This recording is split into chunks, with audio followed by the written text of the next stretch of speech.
अच्छा, तो हम जैसे आपको याद होगा वर्ड एम्बेडिंग सीख रहे थे ताकि हम उसकी बेहतर टेक्स्ट प्रोसेसिंग जो है वो कर सकें। इसके हवाले से आप लोगों के जहनों में कोई सवाल हो तो आप लोग सवाल जो है वो आप कर सकते हैं।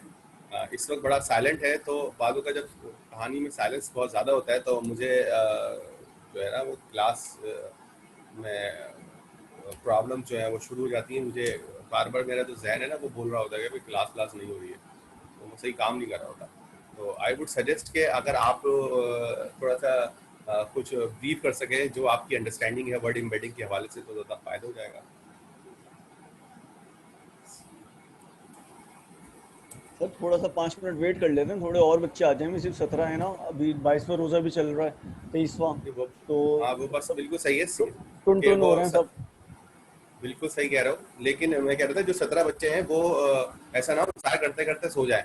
तो मैं कह रहा था कि वो 17 बच्चे में से कुछ लोग कुछ अपनी अंडरस्टैंडिंग जरा शेयर करते कि सर हमें जो है वो वर्ड मीटिंग में ये समझ में आया। यूँ समझे कि आप लोगों का इम्तहान हो रहा है, इंटरव्यू हो रहा है और आपसे जो है वो सवाल किया जा रहा है कि भाई वर्ड एम्बेडिंग जो है वो क्या है। या कोई चैट विंडो पे देखो, कोई चैट आई है कि क्या आई है? आवाज़ नहीं आ रही है। अच्छा, बाकी लोगों को मेरी आवाज़ आ रही है? जी सर आ रही है। आप इनको बोलें कि ना ये थोड़ा रिस्टार्ट कर लें, बिल्कुल वीआईपी आ रही है। अच्छा, ज़बरदस्त यार। तो एम्बेडिंग के हवाले से कोई सवाल हो या कोई आइडिया को शेयर करना चाहे तो प्लीज़ कर ले, ताकि जब आप लोग अपने आइडियाज़ शेयर करते हैं तो फिर मुझे जो है वो उसके हवाले से समझ में आता है कि हाँ यार आप लोगों की लेवल ऑफ अंडरस्टैंडिंग क्या है। तो उसी हिसाब से हम बात कर देते हैं।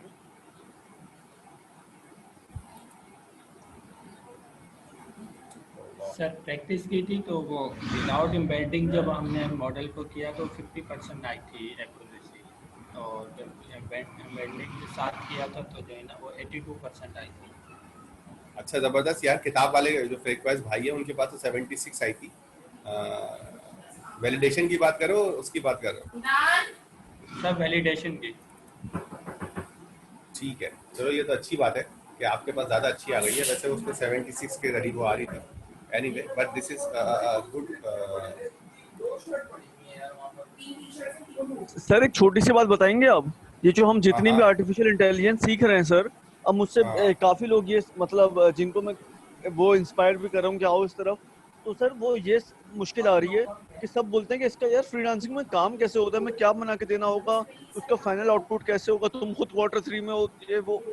तो सर और मैं अगर किसी अपने एक ग्रुप को भी समझा रहा होता हूँ ना कि आओ यार इस तरफ, तो वो बोलते हैं भाई ये बताओ इसमें किस तरह के प्रोजेक्ट से कितना पैसा मिलता है मिनिमम, अगर हम एक प्रॉपर करें। लर्निंग फाइवर वगैरह को छोड़ दो, अगर हम एक प्रॉपर हो जाते हैं तो सर इसमें प्रोजेक्ट्स किस तरह के बनाने होते हैं, अगर आप ये काइंडली बता दें सर।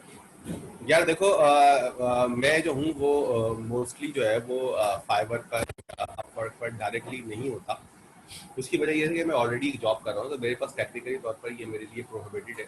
मेरे जो है ना वो कॉन्ट्रैक्ट के अंदर ये चीज़ जो है ना वो अवेलेबल नहीं है कि मैं अपना काम भी करूँ। और उसके लिए नॉर्मली तौर पर एक ऑप्शन ये होता है कि मैं डायरेक्टली होता भी नहीं हूँ, मेरे पास टाइम भी इतना नहीं होता कि मैं उससे कमिट हूँ। लेकिन मेरे कुछ स्टूडेंट्स हैं वो कॉन्स्टेंटली जो है वो इस पर कनेक्ट है, और वो जो है वो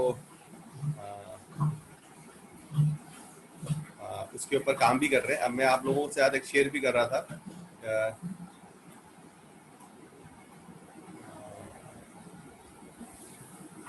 सबसे आखिरी वाला क्या था ये? आप लोगों को ये विंडो नजर आ रही है हमजा रियाज की? जी सर। जी सर। अच्छा, हमजा रियाज के पहले ये देखो, इसमें ये कह रहा है कि ये हमजा रियाज की है, ये कुछ नई चीज़ों पे काम कर रहा है। Wait a second sir, I have assignment build another regression model. अच्छा, ये ज़रा शुरू से पढ़ना चाह रहा था।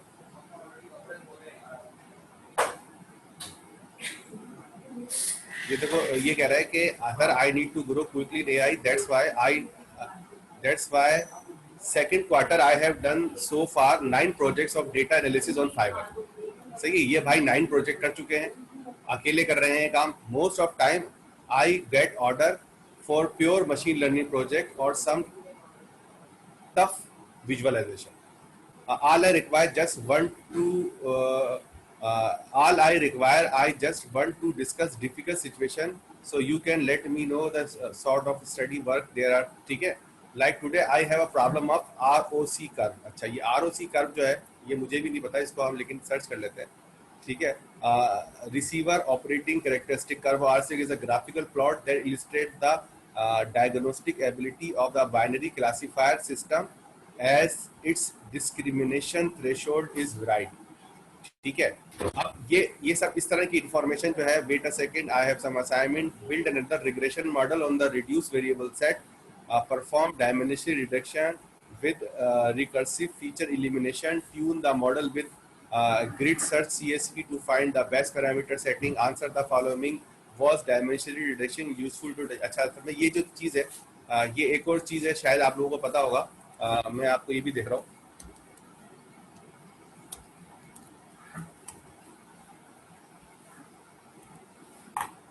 इसके अंदर जो है वो यहाँ पर जो है वो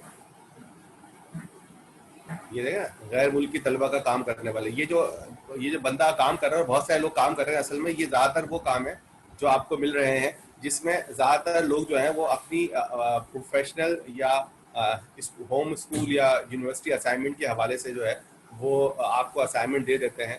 ठीक है, और उसके बाद जो है वो इंफॉर्मेशन जो है वो शेयर करते हैं. तो इसने मेरे साथ इन्फॉर्मेशन भी शेयर की है कि सर मेरे पास ये चीज़ आ रही है, ये आ रही है, मुझे क्या करना है, क्या नहीं करना. और मैं इस क्लास के बाद जो है वो हमजा से डिस्कस भी करूँगा अबाउट दिस इशू.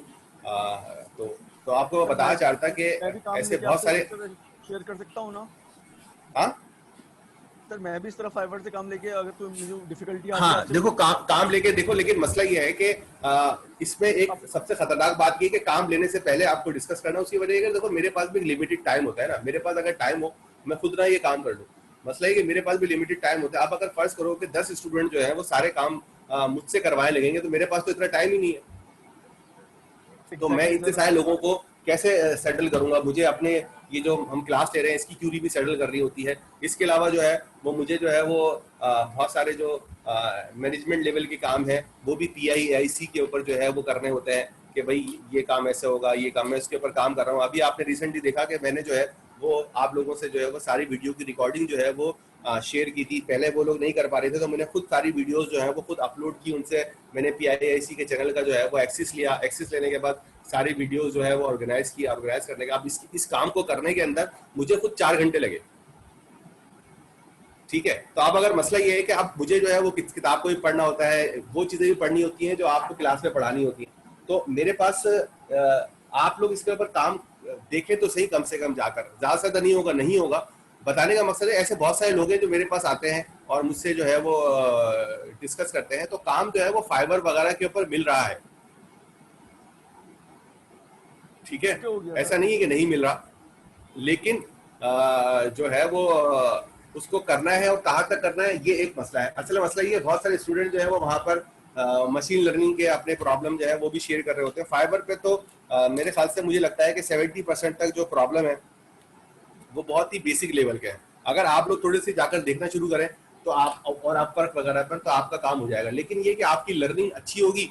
जब आपकी लर्निंग अच्छी होगी तो आप अपने काम भी कर सकते हैं. तो आप उनको बोलेंगे भाई बात यह है कि आप जो है मुझे एक बात बताएं कि जब आप जो है वो कॉलेज में या यूनिवर्सिटी में एडमिशन लेते हैं, सही है, तो उनसे कोई जॉब गारंटी लेते हैं या वो आपको जॉब गारंटी देते हैं? बिल्कुल नहीं देते सर.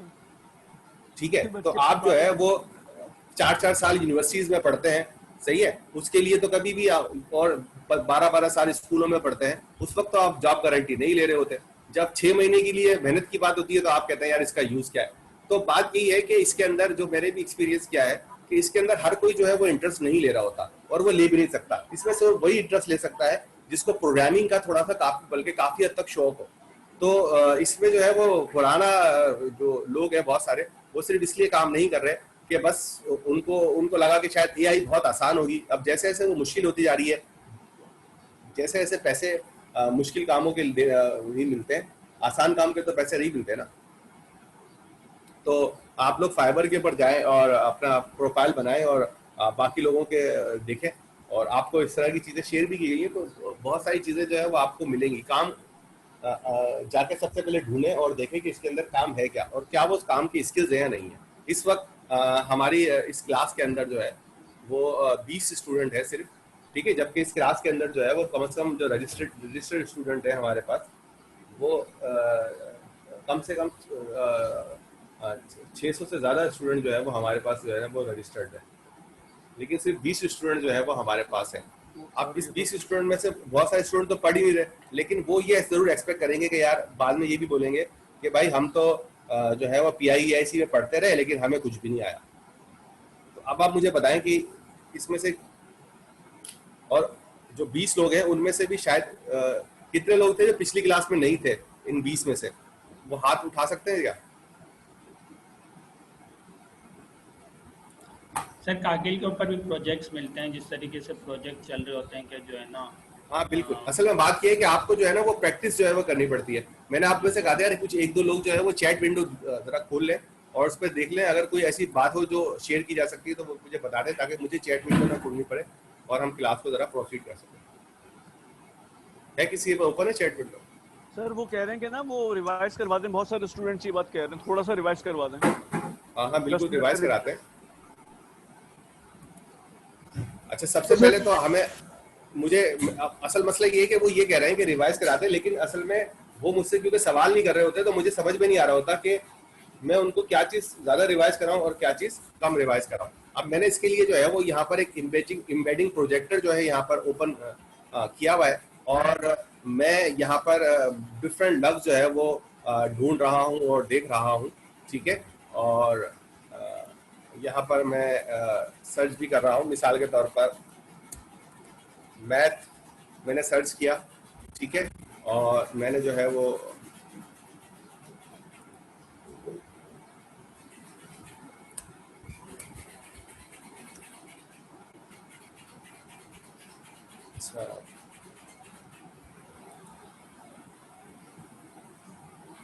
ठीक है। तो अभी आप देखें ये सब कहानियां जो है वो आपके सामने नजर आ रही होंगी। तो इसमें से अगर मुझे कोई अब आप सवाल करना शुरू करेंगे, सर ये क्या हो रहा है और ये क्यों हो रहा है और कैसे हो रहा है, तो मुझे ज़रा फ़ायदा हो जाएगा आपकी समझ आने के लिए। जो है वो मैंने यहाँ पर ये भी खोला हुआ है, इस विंडो को भी खोला हुआ है, तो इस पे जरा क्या हो रहा है सर? ये सब अजीब अजीब से वर्ड्स क्यों अजीब, मतलब हमारे ये पढ़ाई के वर्ड्स क्यों इस तरह घूम रहे हैं सर? इसमें चेंज कर देते हैं और कोई बता दो मुझे, कोई वर्ड मुझे चूज कर दो भाई, क्या वर्ड हो अदर देन रोमांस। सर इस पे आप लिखे फ्यूचर स्कोप। फ्यूचर स्कोप शायद नहीं आएगा, फ्यूचर भी नहीं आया। यूट्यूब लिखें सर इस पे। देखते हैं इसमें यूट्यूब लोड होने में टाइम लेता है। 4 वर्ड निकाले इसमें। अच्छा तो सर गूगल लिखें। फ्यूचर में फ्यूचर में भी आ रहा है, 3 वर्ड आ रहे हैं ना, 3 आइसोलेट पॉइंट। तो सर ये क्यों आ रहे हैं, क्या कर रहा है?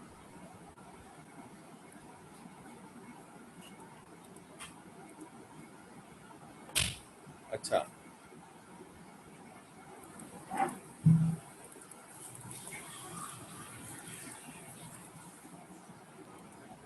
अब ये देखिए ना, इसमें आप थोड़ा समझने की कोशिश करें। इसके सबसे पहले मुझे बताएं, यहाँ पर जो लिखा हुआ है 71291 मल्टीप्लाई बाय 200, ये क्या है?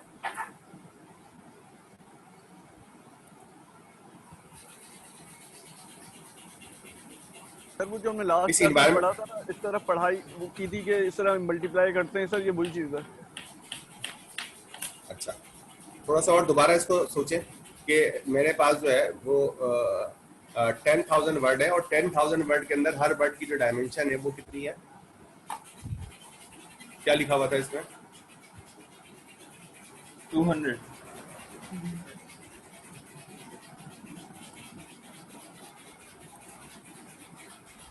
सही है। अब देखें इसके अंदर, देखें यहाँ पर मैंने 10 वर्ड जो है वो चूज किए हुए हैं जो कि फीचर के नेबर है।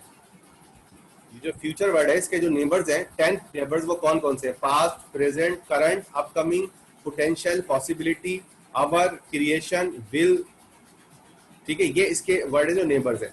अब इसके अंदर इसने नेबर्स कैसे कैलकुलेट किए? उसने ये कैलकुलेट किया कि इस फ्यूचर को एक जो है वो वेक्टर मिला हुआ जिसमें डिफरेंट टाइप के नंबर्स हैं, फ्लोटिंग पॉइंट वैल्यूज हैं, वो ये देखता है कि इसकी अपनी फ्लोटिंग पॉइंट वैल्यू से करीब तरीन कौन सी वैल्यू है। तो ये देख सकता है कि इसका मतलब है कि मैं यहाँ से गैस कर सकता हूँ कि ये जो फ्यूचर है इसको जो नंबर मिला हुआ है,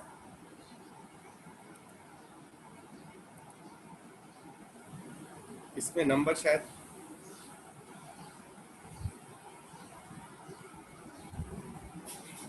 अच्छा, तो इसको मैं ये गैस कर सकता हूँ कि इसको नंबर जो मिला हुआ है वो अराउंड 5.5 समथिंग है, 0.5 के अराउंड में नंबर मिला हुआ है। तो 0.5 के बाद जो करीब करीब नंबर आ रहे हैं वो कौन से हैं, पास्ट है, प्रेजेंट है, करंट है, अपकमिंग है, और पोटेंशियल है, और पॉसिबिलिटी है, आवर है, और किरी। इसी तरह अगर मैं जाऊँ वो यहाँ पर क्वीन लिखूं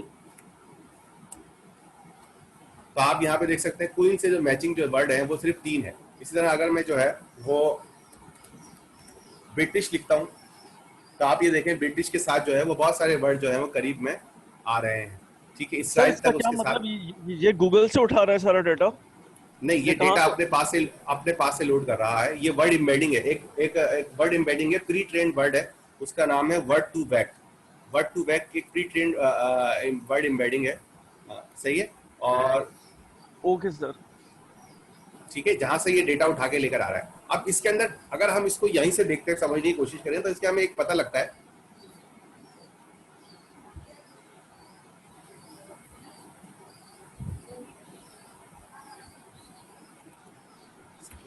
स्टार्ट हो जाता है, स्टार्ट हो जाता है। सर इससे इसमें मुझे मेरा पता नाम, लग रहा है कि सर ये ओरिजिन बता सकता है कि वर्ड कहाँ से पिक किया है? कहाँ से पिक किया है, क्या मतलब लेना चाह रहे हो, कहाँ से पिक किया है? यानी सर वर्ड का ओरिजिन, जैसे कि वर्ड कितना पुराना है, वर्ड यानी कहाँ से उठाया गया और नहीं इसका ये ओरिजिन देखो, कहाँ से नहीं ये स्टार्ट होता डिक्शनरी है। नहीं है। ये बहुत अच्छा सवाल किया आपने, बहुत जबरदस्त सवाल किया, इससे मुझे काफी क्लियर हुआ। भाई ये डिक्शनरी नहीं है, ये इम्बेडिंग्स है। इम्बेडिंग का मतलब ये होता है कि हर वर्ड को एक नंबर मिल जाता है। ये बात समझ रहे हो आप?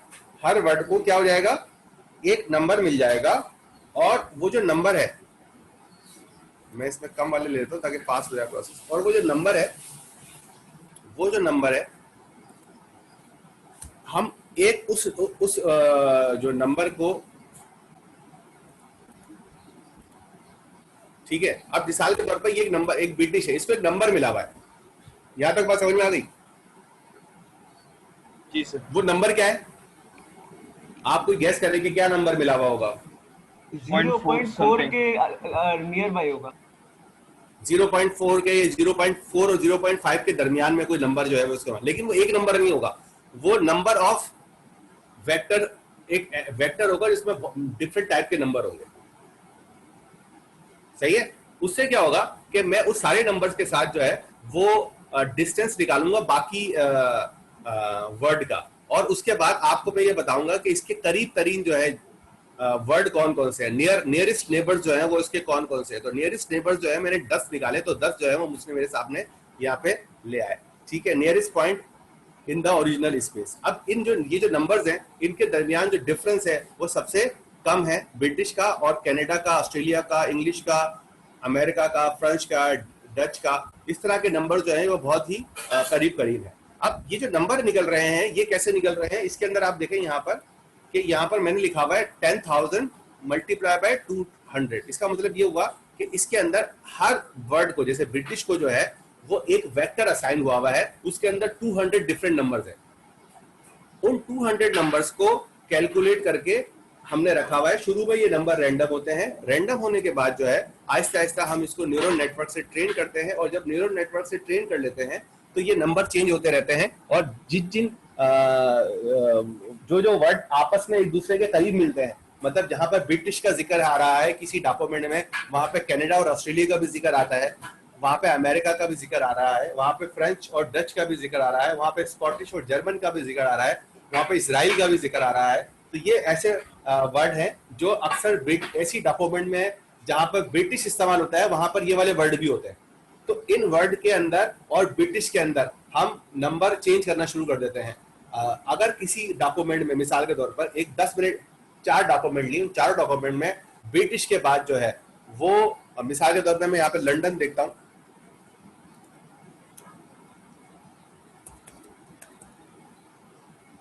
जब भी मैं लंदन यहाँ पे लिख रहा हूं तो लंदन के पास जो है, लंदन से जो है वो मेरे पास जो है वो जहां पे भी लंदन का जिक्र है उसके उसके साथ साथ जो है वो पेरिस, इंग्लैंड, डबलिन और Westminster, Oxford, York, Edinburgh, Boston, इन तमाम सिटीज के जो है वो नाम जो है वो उस डॉक्यूमेंट में इस्तेमाल हुए हैं सबसे ज्यादा। तो जैसे जैसे होता यह है कि ये जैसे हमारा ग्राफ है, आप इसके अंदर यहाँ पर देखेंगे ऑक्सफोर्ड है और यहाँ पर जो है वो हमारा बीच में जो है ये यहाँ पर ये लंदन है। तो इसके दरमियान में ये भी 3 डायमेंशन है तो ज्यादा क्लियर नहीं हो रहा होगा, इसकी मैं देखता हूँ कि शायद डायमेंशनलिटी इसकी रिड्यूस हो जाए, ये 2 डायमेंशन हो जाए।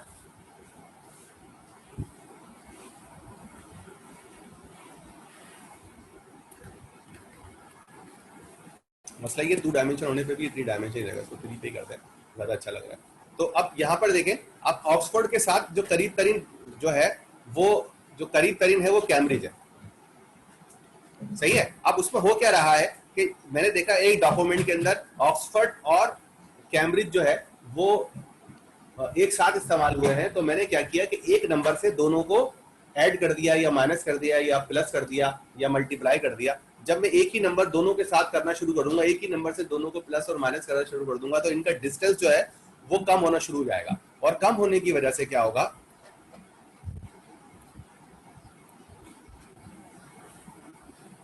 कहां चले गए भाई, कम होने की वजह से क्या होगा कि आपका जो 2 वर्ड है वो करीब करीब आना शुरू हो जाएंगे, इनको उनका जो स्पेस के ऊपर जो डिस्टेंस है वो कम होना शुरू हो जाएगा। और जब ये कम होना शुरू हो जाएगा तो आप इन नंबर्स की मदद से कुछ इनसाइड इंफॉर्मेशन भी प्रोसेस कर सकते हैं। मिसाल के तौर पर जहां पे ऑक्सफोर्ड है वहां पर जो है वो आप देख सकते हैं कि लंदन के साथ Oxford, Chicago, Edinburgh, Boston, Westminster, England, London, ये सब कुछ ज्यादा आ रही है। तो इससे आप कुछ इंफॉर्मेशन एक्सट्रैक्ट कर सकते हैं ज्यादा बेहतर तरीके से। तो ये सिर्फ चीज है जिसको हम कहते हैं इम्बेडिंग्स। यहाँ पर कोई सवाल पूछना है तो आप पूछें। सर ये मैं वेबसाइट जो आपने खोली हुई है projector.tensorflow.org खोल के जाऊंगा, ये सब मैं भी कर सकता हूँ? हाँ हाँ, आप इसके अंदर ये वाला, हाँ बिल्कुल ये खोल लें तो आपको ये चीज मिल जाएगी। ओके ओके सर, ठीक है। तो ये हमारी वर्ड एम्बेडिंग है। इसके बारे में सारी डिटेल जो है वो आपकी इस किताब के अंदर लिखी भी है, आप इसको पढ़ भी सकते हैं, लेकिन आप लोग पढ़ेंगे नहीं। यही सबसे बड़ी कमजोरी है कि आपको थोड़ा थोड़ा सा टाइम निकालना है। रमजान है, मुश्किलात है, मेरे लिए भी मुश्किल होती है इसको पढ़ना, लेकिन फिर भी मैं कोशिश करके जो है वो इसके बावजूद भी कि मुझे आपको पढ़ाना होता है, मैं 2-3 घंटे इसको पढ़ता हूँ। 2-3 घंटे पढ़ने से जो है वो आपके पास इसकी जो इनसाइट है, इंफॉर्मेशन है, वो समझ में आनी शुरू हो जाती है आपको ना। अगर आप डायरेक्ट पहली मर्तबा सिर्फ क्लास में जाकर पढ़ने की कोशिश करेंगे तो ये आपको कहानी समझ में नहीं आएगी ना। सर बिल्कुल ठीक कह रहे हैं आप सर। अभी मैं आजकल ना वो मतलब बिल्कुल स्टार्ट से Python classes, data files, modules वगैरह मैं बिल्कुल इन डेप्थ में जाके पढ़ रहा हूँ, क्योंकि मैंने सर वो चीजें मुझे आगे पढ़ानी भी होती हैं। सर मुझे इतनी मेरा दिमाग खुला है कसम खुदा की, आप सर देखेंगे। सही है, लेकिन देखो इसमें आपका बच्चा बहुत आगे जो है वो इसमें जो है वो तुम्हें जो है ना काम थोड़ा सा पैरेलल भी करना पड़ेगा। मतलब अगर आप सिर्फ पाइथन पढ़ोगे तो बहुत देर हो जाएगी। आपको ये करना है कि आपको अपने हिस्से के 3 हिस्से करने हैं, एक प्रोग्रामिंग का और एक मशीन लर्निंग का, दोनों को पैरेलल लेके चलना है ना, वरना फिर आपकी मशीन लर्निंग में भूल जाओगे, जो अभी तक पढ़ा है वो भूल जाओगे। सर ठीक कह रहे हैं, थोड़ा थोड़ा ना 1-1, 2-2 घंटा करके मैं किताब को भी पढ़ के उसकी भी प्रैक्टिस शुरू करूँ। हाँ, अब मिसाल के तौर पर आप ऑनलाइन था, उसका सबसे बड़ा वो साइड इफेक्ट ये निकला सर कि वो मुझे डीप लर्निंग इतना अच्छा हो ही नहीं पाया। फिर वो साथ में कुछ मजबूरियां भी ऐसी होती हैं सबके साथ, हम भी उसको फंस गए कि तो आई रियली रिपेंट कि मुझे ऑन साइड। हाँ, तो मैं कह रहा था किताब आप लोग पढ़ना शुरू कर दें और किताब पढ़ के सवाल करेंगे। जब आप सवाल करेंगे तो मसला हल होगा ना, अगर सवाल नहीं करेंगे और खामोशी से बैठे रहेंगे तो मसला हल हो जाएगा। अब देखो, word embedding are low dimensional floating vectors, that is dense vector as opposed to the sparse vector. ठीक है, यहाँ बताओ कि ये लो डायमेंशनल का मतलब क्या होता है। एक दूसरे अगर डायमेंशन लो है तो उससे फायदा क्या हो रहा है, मतलब फर्क क्या दोनों में? वर्ड एम्बेडिंग मैं सवाल पहले ये बताओ कि आपको पता है लो डायमेंशन क्या होती है और हाई डायमेंशन क्या होती है। ये तस्वीर आपके लिए हिंट भी है। सर ये एम्बेडेड प्रोजेक्ट है, ये सिर्फ क्या न्यूरल नेटवर्क के लिए इस्तेमाल होता है और इसका कौन काम सा, ये क्या वाला? है? ये वाला बाउंड्रीज का फर्क होता है सर दोनों में। किसका? रॉ डेटा की बाउंड्रीज का फर्क होता है। देखो सबसे पहले डायमेंशन का मतलब क्या होता है? डायरेक्शन होती है। अब देखो ये आगे आगे वही है ना, आप लोग किताब नहीं पढ़ते, क्योंकि किताब पढ़ोगे समझ में। Unlike word vector content by one holding card embedding learn from data, it common to see word embedding that is 256 dimensional, 512 dimensional or 1024 dimension. On the other hand, one hot coding embed generally lead to the vector that are 2000 dimension. अगर कह रहा है कि यार एक vector जो है वो 2000 डायमेंशन का है, तो इसका मतलब क्या है? 20,000। सॉरी 20,000।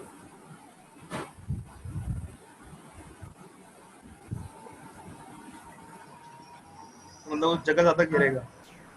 नहीं, ये क्या 2000 डायमेंशंस में क्या मतलब है? अगर मैं आपसे बोलूं एक वेक्टर है उसके अंदर 2000 डायमेंशंस है, तो वो कैसे क्रिएट करोगे? नमपाई में कैसे क्रिएट करोगे? मैं बोलूं यार एक वेक्टर बनाओ जिसकी 2000 डायमेंशन हो, तो कैसे बनाओगे नमपाई? 500 तमाम एक्सिस के ऊपर बराबरी। मुझे कमांड बताओ, कमांड।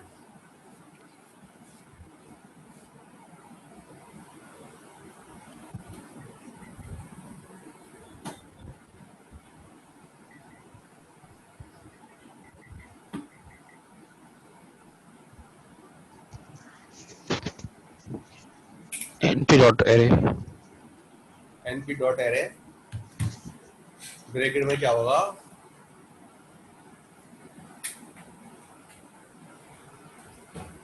चलो np.0 कर लो, जीरोस बन जाएंगे ना, np.0 कर लो। चलो np.array कर लो, ब्रैकेट में क्या लिखोगे? ब्रैकेट में डायमेंशन आ जाएगी। क्या लिखोगे? सर मेरे ख्याल से हमने एक वेरिएबल लेंगे y का या x का is equal to sir np.0 फिर ब्रैकेट लगा के 20,000 मल्टीप्लाई बाय 67। 67 कहाँ से आ गया भाई? या 20,000 मल्टीप्लाई बाय 1 या 20,000 कॉमा 1 हो सकता है, सिर्फ 20,000 भी हो सकता है। सही सर, है भाई, ये वाली बात सबको समझ में आ रही है?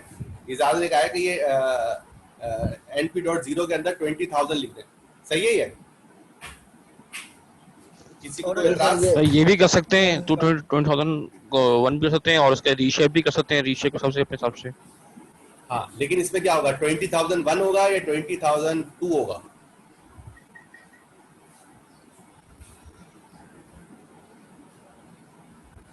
सर लेकिन इन डायमेंशंस का वो जो हम बनाएंगे वहां पे, वो क्या हम फिर टेंसर फ्लो पे डालेंगे वो चीज? हाँ, टेंसर फ्लो पे डालेंगे, वो अलग बात है। पहले मैथमेटिक्स में आओ।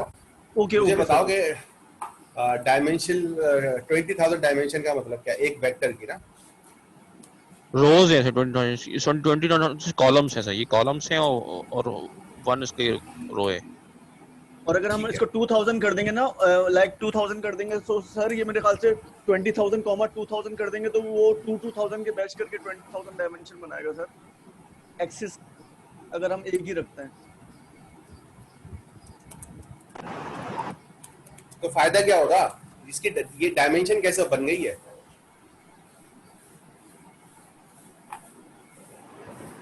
सर मेरे हिसाब से ना फिर ऐसे ही होगा कि हम a is equal to np dot या x is equal to np dot ये आपकी बात सही है, मैंने आपकी बात को ये नहीं कहा कि गलत है।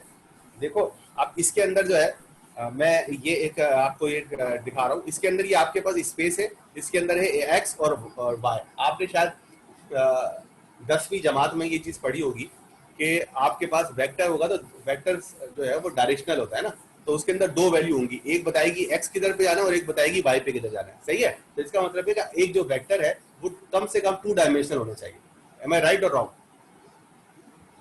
Exactly sir, you are right. Right sir, you are right. अगर कोई वेक्टर 1 डायमेंशन होगा तो क्या होगा?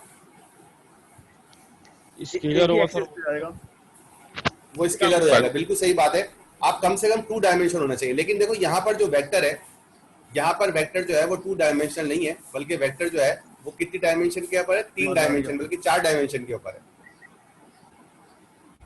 अब आ रही है आवाज सर? सही है। अब देखो जैसे ये एक यहाँ पर एक वेक्टर के बारे में बताया गया, ये वेक्टर जो है वो 3 डायमेंशन का है, एक एक्स, एक वाई और एक जेड। सही है। अच्छा, इसी तरह अगर मैं यहाँ पर और 3 डायमेंशन ज्यादा इसमें नजर नहीं आएगा, एक्स वाई और जेड 3 डायमेंशन, 3 हम जो है वो 3D के अंदर तो 3 डायमेंशन भी जा सकते हैं ना। सही है। लेकिन असल में मैथमेटिकली बहुत सारी डायमेंशन तक जा सकते हैं। इसका मतलब ये हुआ कि हम किसी ऐसे प्लेन के अंदर भी, ये किसी ऐसे प्लेन में भी जा सकते हैं जहां डायमेंशन, यहाँ पर 200 डायमेंशन है। इसका मतलब है कि मेरा जो एक वर्ड है कनेक्ट्स, कनेक्ट के अंदर मेरे पास जो डायमेंशंस हैं, यानी जो डायरेक्शंस है मेरी, जिस तरफ मैं जा सकता हूँ वो 200 डिफरेंट जगहों पे जा सकता हूँ।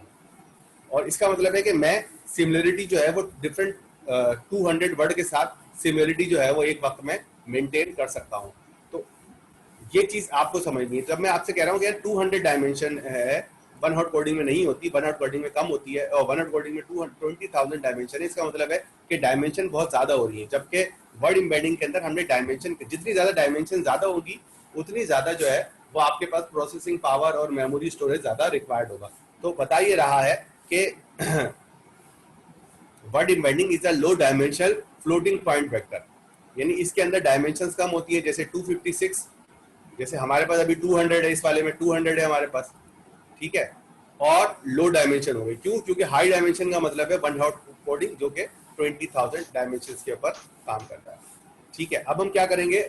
learn word embedding jointly with the main task you can care about, such as document classification and sentiment prediction. In this setup, you start with random word vectors. ये देख रहे हो ये वाली चीज, random word vectors. Random word vectors का मतलब ये है कि आपका जो शुरू में जो आपका वेक्टर होगा, मिसाल के तौर पर ये 200 डायमेंशन है या 16 डायमेंशन है, अभी तो हमने कम कर ली, ये जो है ये randomly इनिशियलाइज हो गए। Then gradually we will learn this vector same way you learn the neural network.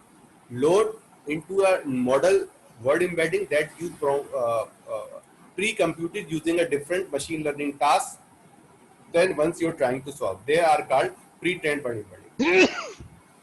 पहले हम word embedding करके रख लें और फिर यूज कर लें, या अपने डेटा के साथ ही word embedding यूज करें।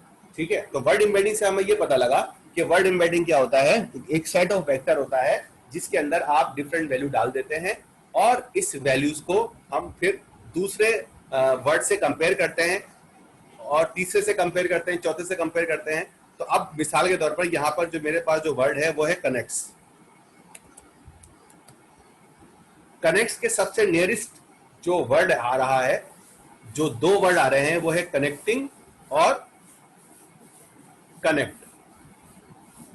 सही है। और कनेक्टेड और ऑपरेट, ये 4 वर्ड जो उसके सबसे करीब करीब आ रहे हैं।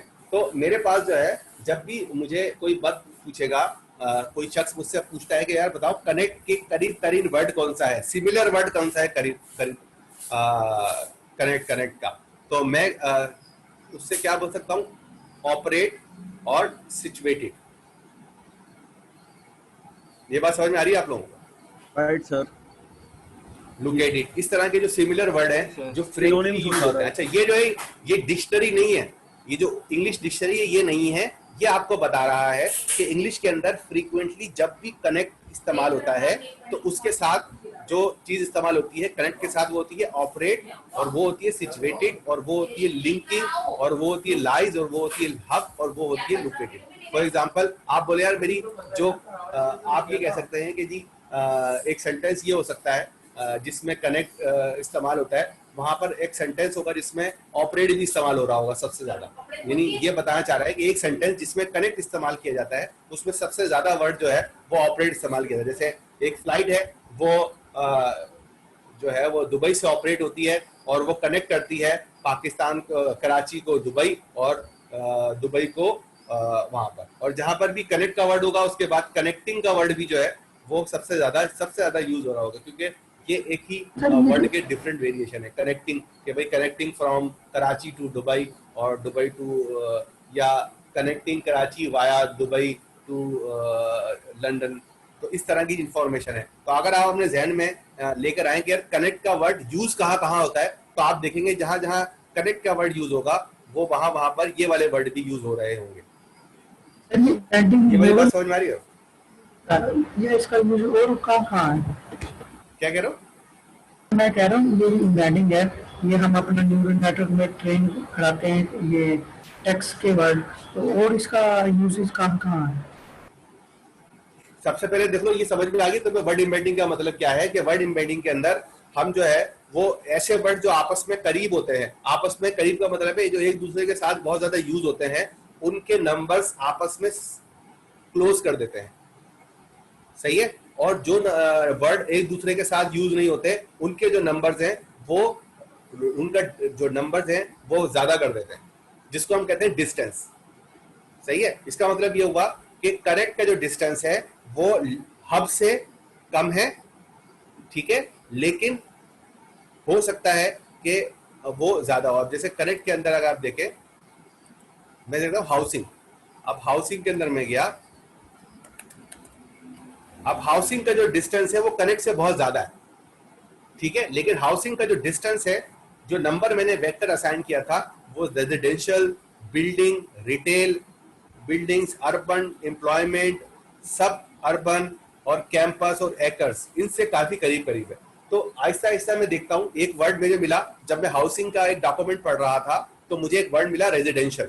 तो मैंने क्या किया कि अब मैंने क्या किया कि वहां पर हाउसिंग और रेजिडेंशियल के दरमियान में, मिसाल के तौर पर हाउसिंग का ये नंबर था 1 और रेजिडेंशियल के लिए नंबर था 2, तो मैंने क्या किया, दोनों के दरमियान में से 10 कम कर दिया, 0.10 कम कर दिया। अब क्या हुआ कि मेरा एक में से बढ़ा दिया और एक में से कम कर दिया। अब हाउसिंग का जो वर्ड है वो हो गया 1.10 और रेजिडेंशियल हो गया 1.9। फिर दोबारा मुझे यही मेरे डॉक्यूमेंट में, एक और डॉक्यूमेंट में फिर रेजिडेंशियल मिल गया, फिर एक और डॉक्यूमेंट में रेजिडेंशियल मिल गया, फिर एक और डॉक्यूमेंट में रेजिडेंशियल मिल गया। तो जैसे जैसे मुझे ये रेजिडेंशियल मिलता रहा, मैं जो है वो दोनों के स्कोर को करीब करीब लाने की कोशिश करता, दोनों के स्पेस में एक में प्लस करता था और दूसरे में माइनस करता था। तो 1000, 10,000 या 15,000 डॉक्यूमेंट को प्रोसेस करने के बाद क्या हुआ कि मेरा जो हाउसिंग और मेरे जो रेजिडेंशियल के दरमियान में जो स्पेस है वो बहुत ही कम रह गया, वो रह गया 0.5, ठीक है। इस तरह जो है वो मैंने और भी साथ साथ ये जो काम, क्योंकि न्यूरल नेटवर्क कर रहा है तो एक वक्त के अंदर वो बहुत सारे वर्ड को प्रोसेस कर रहा होता है, तो उसने वो सारे वर्ड जो है वो प्रोसेस कर लिए। अब मेरे पास वर्ड एम्बेडिंग आ गई है। अब इससे ये फायदा होगा कि जब मेरे पास एक वर्ड आएगा हाउसिंग, सही है, और मुझसे कहा जाए कि यार हाउसिंग जो है उसके मिलते जुलते वर्ड प्रिडिक्ट करो, तो मैं उसके मिलते जुलते वर्ड प्रिडिक्ट कर सकता हूँ, रेजिडेंशियल, बिल्डिंग, रिटेल और इस तरह की इंफॉर्मेशन। इससे क्या फायदा होगा? इससे फायदा ये होगा कि मैं जो हूँ, मुझे वर्ड मैच करने में आसानी हो जाएगी। मिसाल के तौर पर एक वर्ड है बिल्डिंग, मैं आपसे बोलता हूँ यार बिल्डिंग जो है वो किस वर्ड से ज्यादा मैच करता है, तो आप मुझसे बोल सकते हो, यहां मैं बिल्डिंग लिख देता हूं, बिल्डिंग जो है वो रीबिल्डिंग और इससे मैच करता है, लेकिन मैं आप यहां पर करता हूं अपार्टमेंट, नहीं अपार्टमेंट, और मैं कहता हूं फ्लैट्स है, हाउस। अच्छा, अब मैं आपसे कहता हूं कि यार मुझे एक मेरे पास डॉक्यूमेंट है जिसमें हाउस का जिक्र आया है, तो उससे मैचिंग डॉक्यूमेंट कौन कौन सी है? तो आप क्या करोगे, ऐसी तमाम डॉक्यूमेंट ढूंढोगे जिसमें हाउस मौजूद है, सही है, जिसमें हाउसेस मौजूद है, जिसमें हाउस होल्ड मौजूद है। इसके अंदर मैंने कितने वर्ड लिखे थे?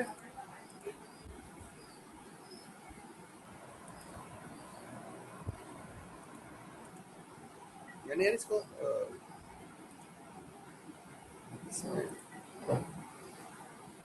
10,000 है ना वर्ड्स? नहीं 10,000 ही, मैंने यहाँ पे सिलेक्शन किए हुए थे ना, वर्ड की रेंज सिलेक्ट की हुई, 10 वर्ड डाले थे, वो वापस क्यों नहीं आ रहे?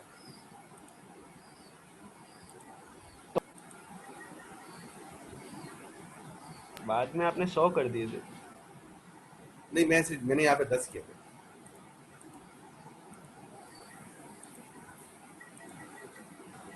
तो मैंने यहाँ पे 10 वर्ड किए थे। अब एक डॉक्यूमेंट के अंदर तो अब इससे फायदा ये हुआ कि एक तो बाइनरी सर्च है। बाइनरी सर्च में क्या होता है, एक डॉक्यूमेंट के अंदर जहां जहां मुझे हाउस मिलेगा, आप समझ रहे हो बात, जरा गौर से सुनना, बड़ा इंपॉर्टेंट बात बताने जा रहा हूं, ये समझ में आ गई तो आपको वर्ड एम्बेडिंग समझ में आ जाएगी। अब मैं एक डॉक्यूमेंट को सर्च करने जा रहा हूं, तो मैं जिस डॉक्यूमेंट में हाउस मिलेगा मैं ये एज्यूम कर दूंगा कि उसका रिलेशनशिप जो है वो हाउस के साथ है। यहां तक समझ में आ गई बात? ये बाइनरी सर्च है ना, ये बाइनरी सर्च कहलाती है। इसका मतलब डॉट टू डॉट मैच कर रहे हैं। सही है। यस सर, समझ में आ गई। ठीक है, अच्छा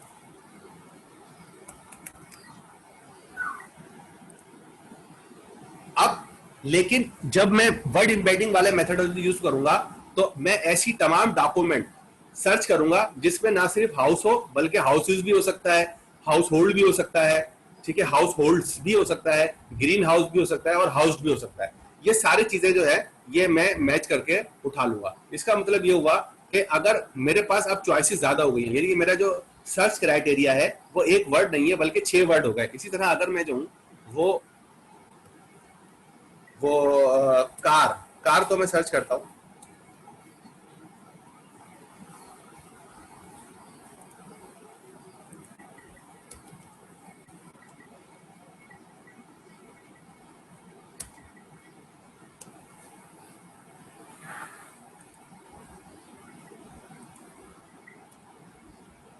सर व्हीकल लिखे हैं, व्हीकल। कार के बाद व्हीकल आना चाहिए ना। सर कार की जगह व्हीकल लिख दें।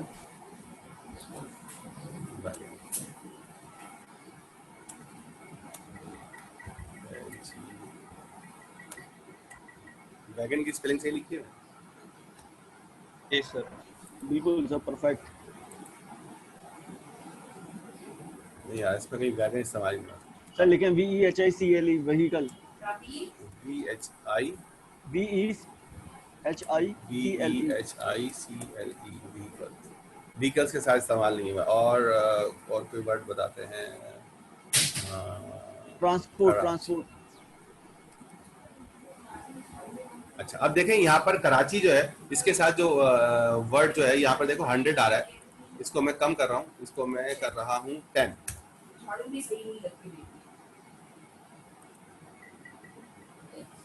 ठीक है, अब इसके अंदर जो है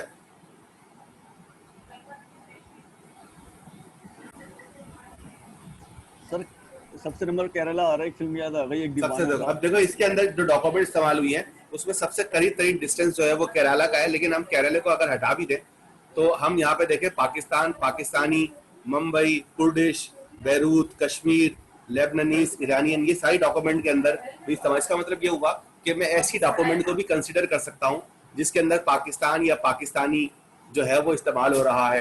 तो अगर मुझे कराची की इंफॉर्मेशन चाहिए, कराची की इंफॉर्मेशन, तो मैं ये वाली चीजें भी सर्च कर सकता हूँ। यहाँ से भी अगर मैं इंफॉर्मेशन लूंगा तो मुझे जो है वो इंफॉर्मेशन मिल जाएगी। मैं अपना इसका डिस्टेंस चेंज करके देखता हूँ। कोसाइन है, ठीक है, ये डिफरेंट डिस्टेंस है। ये भी हम कोसाइन के ऊपर काम कर रहे हैं, यूक्लिडियन डिस्टेंस के ऊपर आ जाते हैं। ठीक है, तो ये इस तरह जो है इंफॉर्मेशन जो है वो वर्ड एम्बेडिंग के अंदर हमें मिलनी शुरू हो जाएगी। इसका मतलब है डॉक्यूमेंट के अंदर ऐसी बहुत सारी जगह जहां पर कराची इस्तेमाल हुआ है उस जैसी डॉक्यूमेंट के अंदर केरला भी इस्तेमाल हुआ है। अब पता नहीं क्यों हुआ है लेकिन हुआ है। और जहां पर कराची इस्तेमाल हुआ वहां पाकिस्तान भी इस्तेमाल हुआ। इसका मतलब ये हुआ कि मैं जो हूँ वो पाकिस्तान और पाकिस्तान के रिलेटेड ये डॉक्यूमेंट के अंदर सर्च करके भी कराची की इंफॉर्मेशन प्रोसेस कर सकता हूँ। ठीक है, तो आपके पास ये प्री ट्रेन्ड डेटाबेस मिल गया। अब आपके पास क्या होगा, आपकी सर्चिंग जो है वो इनहेंस हो जाएगी, मैचिंग जो है वो अच्छी हो जाएगी। मैचिंग इंपॉर्टेंट है ना, पूछो कैसे? भाई हम नॉर्मली तौर पर, आपको शायद याद होगा, हम मैच ही कर रहे होते हैं ना अपने डेटा को, नहीं कर रहे होते क्या? क्लासिफिकेशन करो। अच्छा, अब मिसाल के तौर पर मैं दोबारा मैं आता हूँ। अब मुझे जो है एक डॉक्यूमेंट को सर्च करना है कि मुझे, इसका मतलब है यहाँ पर एक तरह से समझे 1 जो है वो कराची को मिला हुआ है। सही है, कराची का जो नंबर है वो 0 है, उससे 1.039 की डिस्टेंस के ऊपर जो है वो केरला है और 1.059 की डिस्टेंस के ऊपर।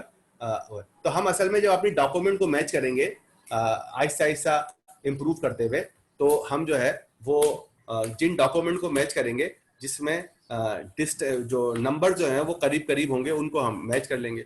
ये वाली बात थोड़ा सा मैं आपको समझा नहीं पा रहा, मैं दोबारा कोशिश करता हूँ। देखो हमारे पास मसला ये होता है कि मुझे जो है वो सर्च करना है कराची। कराची को मैं सबसे पहले क्या करूंगा, नंबर में कन्वर्ट कर दूंगा, ठीक है, यही करूंगा ना भाई?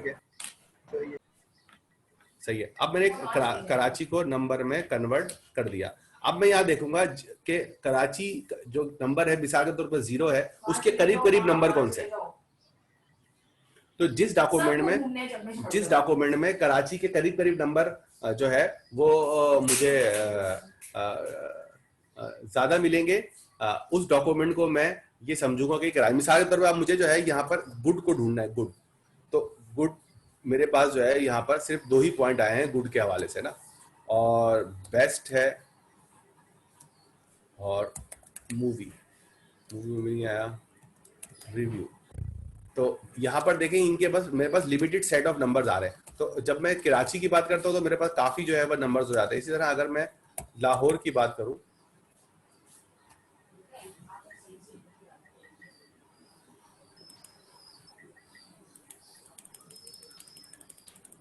लोड हो रहा है ये अभी। सर ये वर्ड वेक्टर 10,000 है, उसकी जगह ये 71,000, ये क्या है? 10,000 छोटा सेट है और 71,000 बड़ा सेट है। ओके।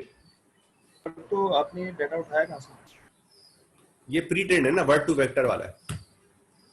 हम अपनी किताब में इस्तेमाल करेंगे वो ग्लोब होगा, सही है। अच्छा अब देखो मसला क्या है। पहला मसला ये है कि हम एक वर्ड को इस्तेमाल नहीं कर सकते, हमें वर्ड को नंबर में कन्वर्ट करना पड़ेगा, राइट और रॉन्ग? अच्छा अब मसला ये होता है कि जब हम जो है वो इमेजेस के ऊपर काम कर रहे होते हैं तो इमेजेस के अंदर तो हर पिक्सल की एक वैल्यू होती है ना, जो फिक्स है वो चेंज नहीं होती, सही है। उस पिक्सल का जो कलर होगा वही उसकी वैल्यू होगी, और कलर जो है सबका सेम। कोई भी तस्वीर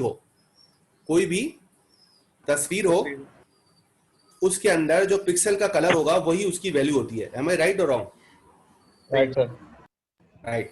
तो वो सब में सेम होती है। ये वाला काम हमने पहले से कर लिया है क्योंकि हम कंप्यूटर के अंदर पिक्सल इस्तेमाल करते हैं। लेकिन मसला ये है कि लैंग्वेजेस तो पहले से ही बनी हुई है, कंप्यूटर से पहले बनी हुई है ना लैंग्वेजेस। तो अब हम क्या करेंगे, अब हमारे पास मसला ये है कलर होते भी 7 कलर होते हैं, उनके डिफरेंट वेरिएशन के अंदर हम 256 पे चले गए, 7,256 के ऊपर। लेकिन वर्ड जो है वो तो 1000 और 10,000 में होते हैं। अब हम क्या करेंगे, उसके लिए हमारे पास बहुत सारे तरीके हैं। उसके बाद एक तरीका यह है कि हम अपने वर्ड को एक नंबर दे दें, सही है। ये यहाँ पे सब लिखे हुए हैं। यहाँ पर एक तरीका यह है कि हम वर्ड हॉट कोडिंग कर लें, हर वर्ड को जो है वो एक नंबर दें और उस नंबर को 1 हॉट कोड में कन्वर्ट कर लें। एक और तरीका यह है कि हम हर वर्ड को एक नंबर दे दें, ठीक है। तीसरा जो ज्यादा अच्छा तरीकेकार है वो ये है कि बजाय ये कि मैं उसको एक लीनियर नंबर दूं, मिसाल के तौर पर एक नंबर है ए, उसको मैंने 1 दे दिया, और एक नंबर है जू, उसको मैंने जो है वो 20,000 दे दिया। ये भी एक अप्रोच है जिसके जरिए हम हर वर्ड को एक नंबर दे देते हैं, सही है ना। गॉड समझ रहे हैं ना आप लोग बात। लेकिन इस तरह के नंबर के अंदर मसला ये है कि ये जो नंबर है ये इसके लिए आपको 1 हॉट कोडिंग इस्तेमाल करनी पड़ेगी। उसकी वजह ये कि ये जो नंबर है ये डिक्शनरी सीक्वेंस के हिसाब से है, यानी ए पहले आता है और जो जू जो है वो बाद में आता है। तो डिक्शनरी सीक्वेंस के हिसाब से ये जो नंबर है ये हमने यहाँ पर इसको दे दिए हैं। इससे इसके अंदर जो है वो इस नंबर के अंदर कोई सिग्निफिकेंट वैल्यू नहीं है इसके अंदर। तो इसके लिए हम एक और अप्रोच इस्तेमाल करते हैं, इसको कहते हैं वर्ड एम्बेडिंग। वर्ड एम्बेडिंग के अंदर हम ये करते हैं कि आपके पास जो भी डेटा होता है उसके अंदर उन नंबर्स को आप चेंज कर देते हैं। मिसाल के तौर पर एक वर्ड है, क्या वर्ड लें बताओ, यहां से कोई वर्ड ढूंढे, वेक्टर ढूंढते हैं।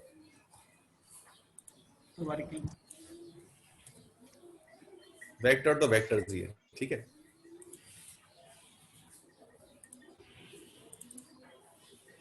एम्बेडिंग, इसके जो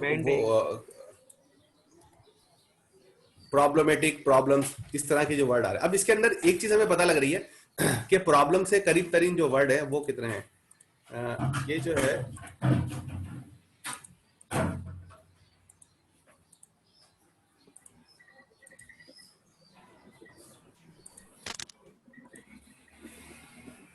यार इसमें से वो गायब हो जाता है, जो मैं नंबर ऑफ वर्ड ढूंढ रहा हूँ तो वो गायब हो जाता है, तो दोबारा किताब पे आते हैं। तो आप मसला ये है कि प्रॉब्लम जो है वो किन किन वर्ड के साथ सबसे ज्यादा यूज हुआ है, वो वर्ड प्रॉब्लम उनका नंबर और प्रॉब्लम का नंबर करीब करीब होगा, मिलता जुलता होगा। ये बात समझ रहे हैं? यानी जहां जहां पर भी अप्रोच इस्तेमाल हो रहा होगा, अप्रोच का जो लफ्ज है वो उन तमाम नंबर्स के साथ करीब होगा जो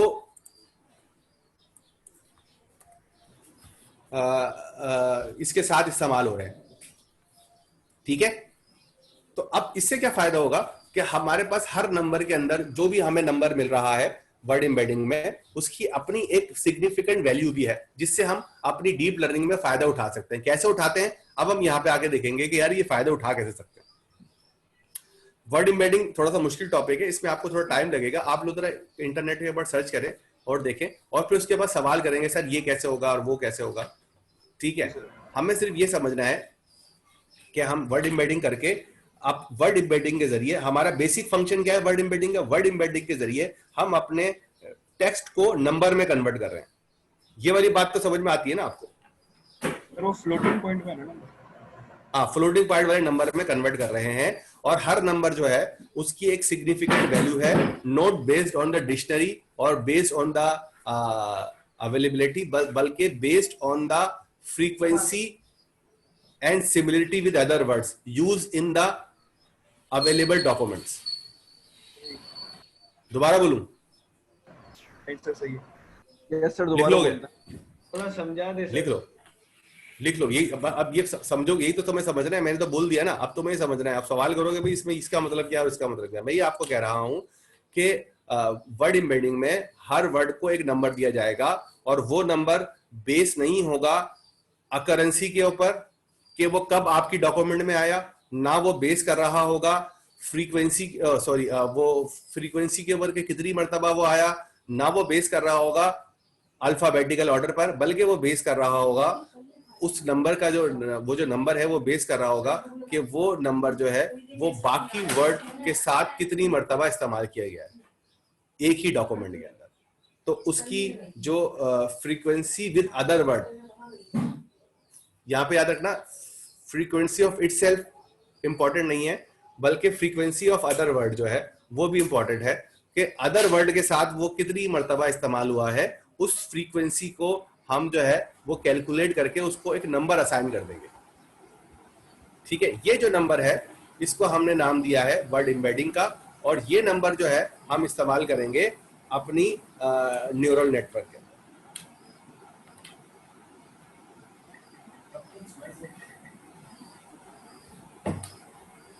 ये यार उसमें से आ रही है।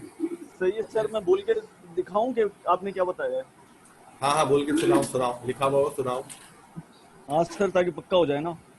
वर्ड एम्बेडिंग सिर्फ वर्ड एम्बेडिंग में हर वर्ड का नंबर दिया जाएगा। वो वर्ड बेस नहीं करेगा अकरेंस पर, ना फ्रीक्वेंसी पर, ना वो बेस कर रहा होगा सॉर्टिंग पर कि अल्फाबेटिक ऑर्डर वगैरह, बल्कि वो बेस कर रहा होगा कि वो नंबर बाकी नंबर के साथ कितनी दफा यूज किया गया है, बाकी वर्ड के साथ कितनी मर्तबा यूज हुआ है, सॉरी बाकी वर्ड्स के साथ कितनी दफा यूज किया गया है, और फ्रीक्वेंसी उसमें जो चेक किया जाएगा फ्रीक्वेंसी विद अदर वर्ड्स, कि अदर वर्ड्स के साथ वो कितनी बार असाइन किया गया है वो नंबर। ऐसे ही है सर? हाँ, एक डाको बिल्कुल आप बिल्कुल सही पकड़ लिया। अब इससे फायदा क्या होगा?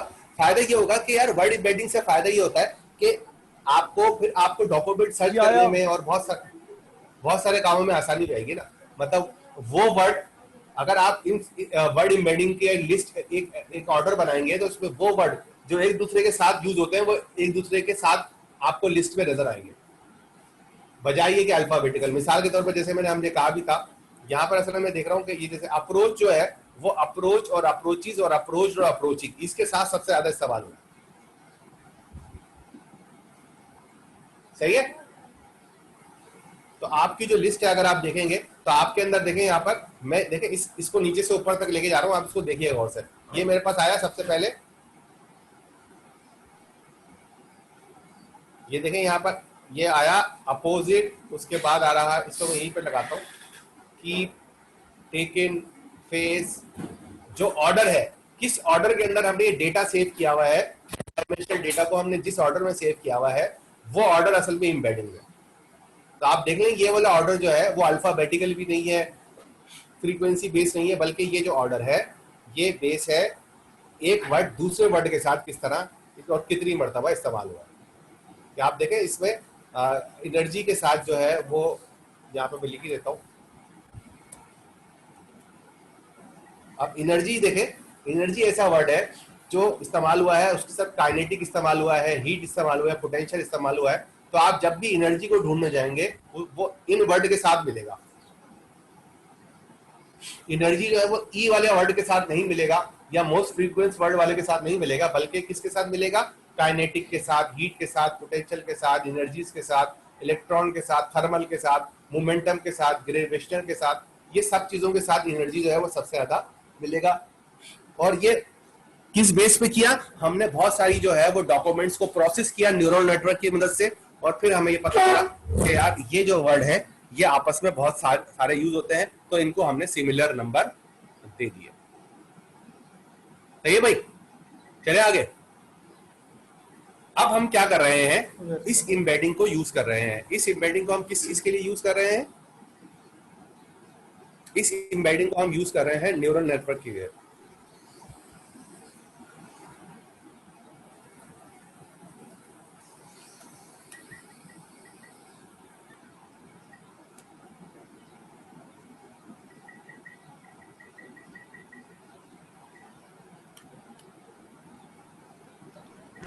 मैंने चैप्टर 5 का कोड चलाया। हेलो, आवाज आ रही है मेरी? जी sir. Hello, sorry sir, mike बंद नहीं हुआ था, मैंने वो पता नहीं चला था। हेलो भाई, आवाज आ रही है मेरी? कोई बता सकता है?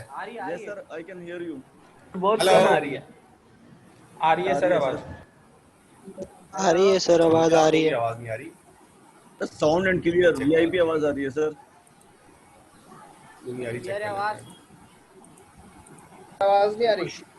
कुछ शेयर सुना के देखें सर।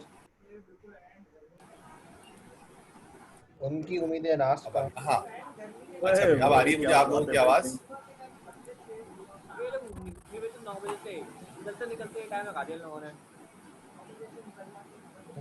अच्छा भाई, क्लास शुरू कर दें दोबारा?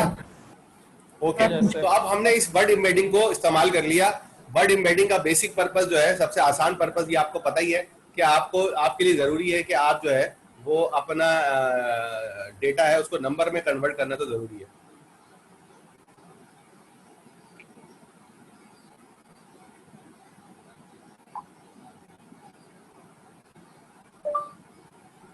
ठीक है जी। जब आपने वर्ड एम्बेडिंग की अपलोड कर दी तो इसमें डिफरेंट अप्रोचेज है। सबसे पहली चीज तो ये है कि आप जो है वो कैरेस के अंदर जो है वो एम्बेडिंग जो है वो करवा भी सकते हैं। तो पहले वाले ऑप्शन के अंदर हम क्या कर रहे हैं, ये आप लोग कोड बना के देखिए, चला के देखिएगा खुद।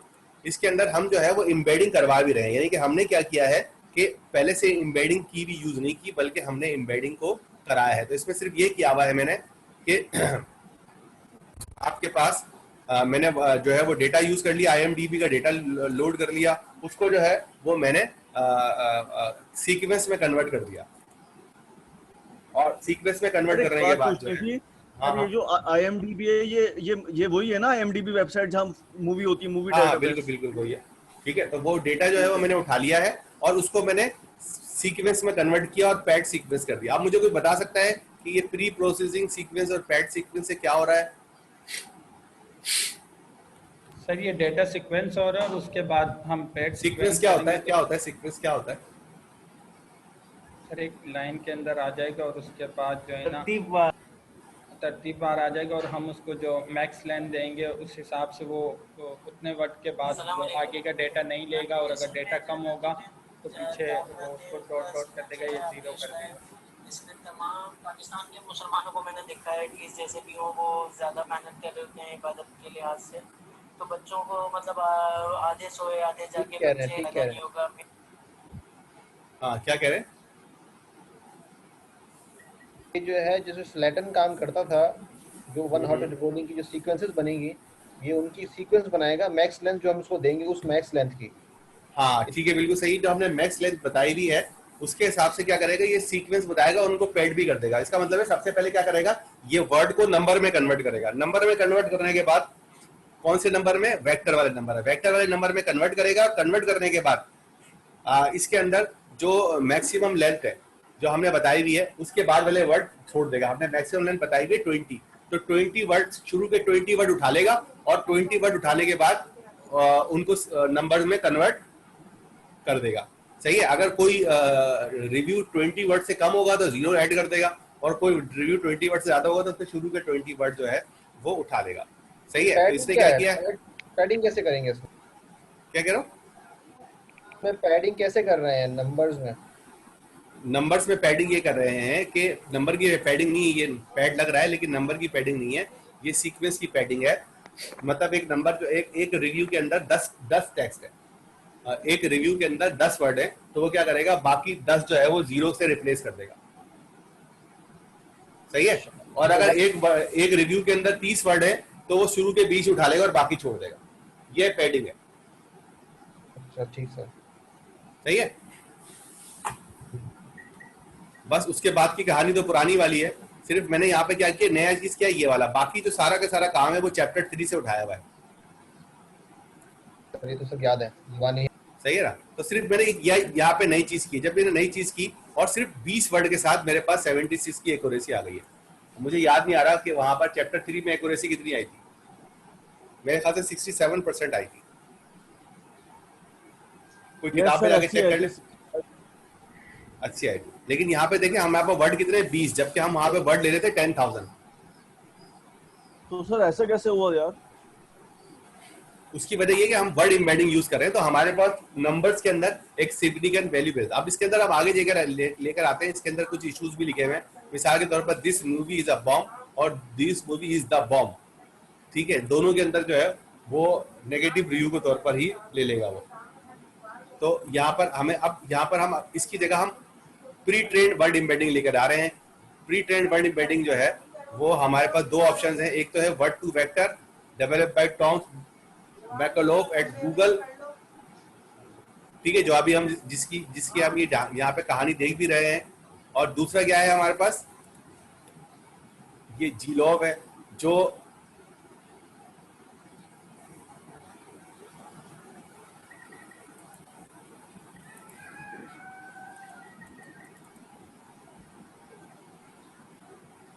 क्या कर दिया भाई,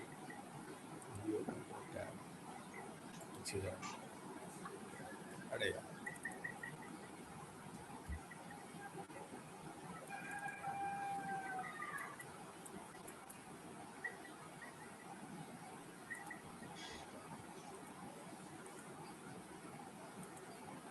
अच्छा, तो मैंने जो है वो क्या किया, ग्लोब जो है वो देख लिया। और अब मैं क्या कर रहा हूँ, वही वाली कहानी मैं करने जा रहा हूँ।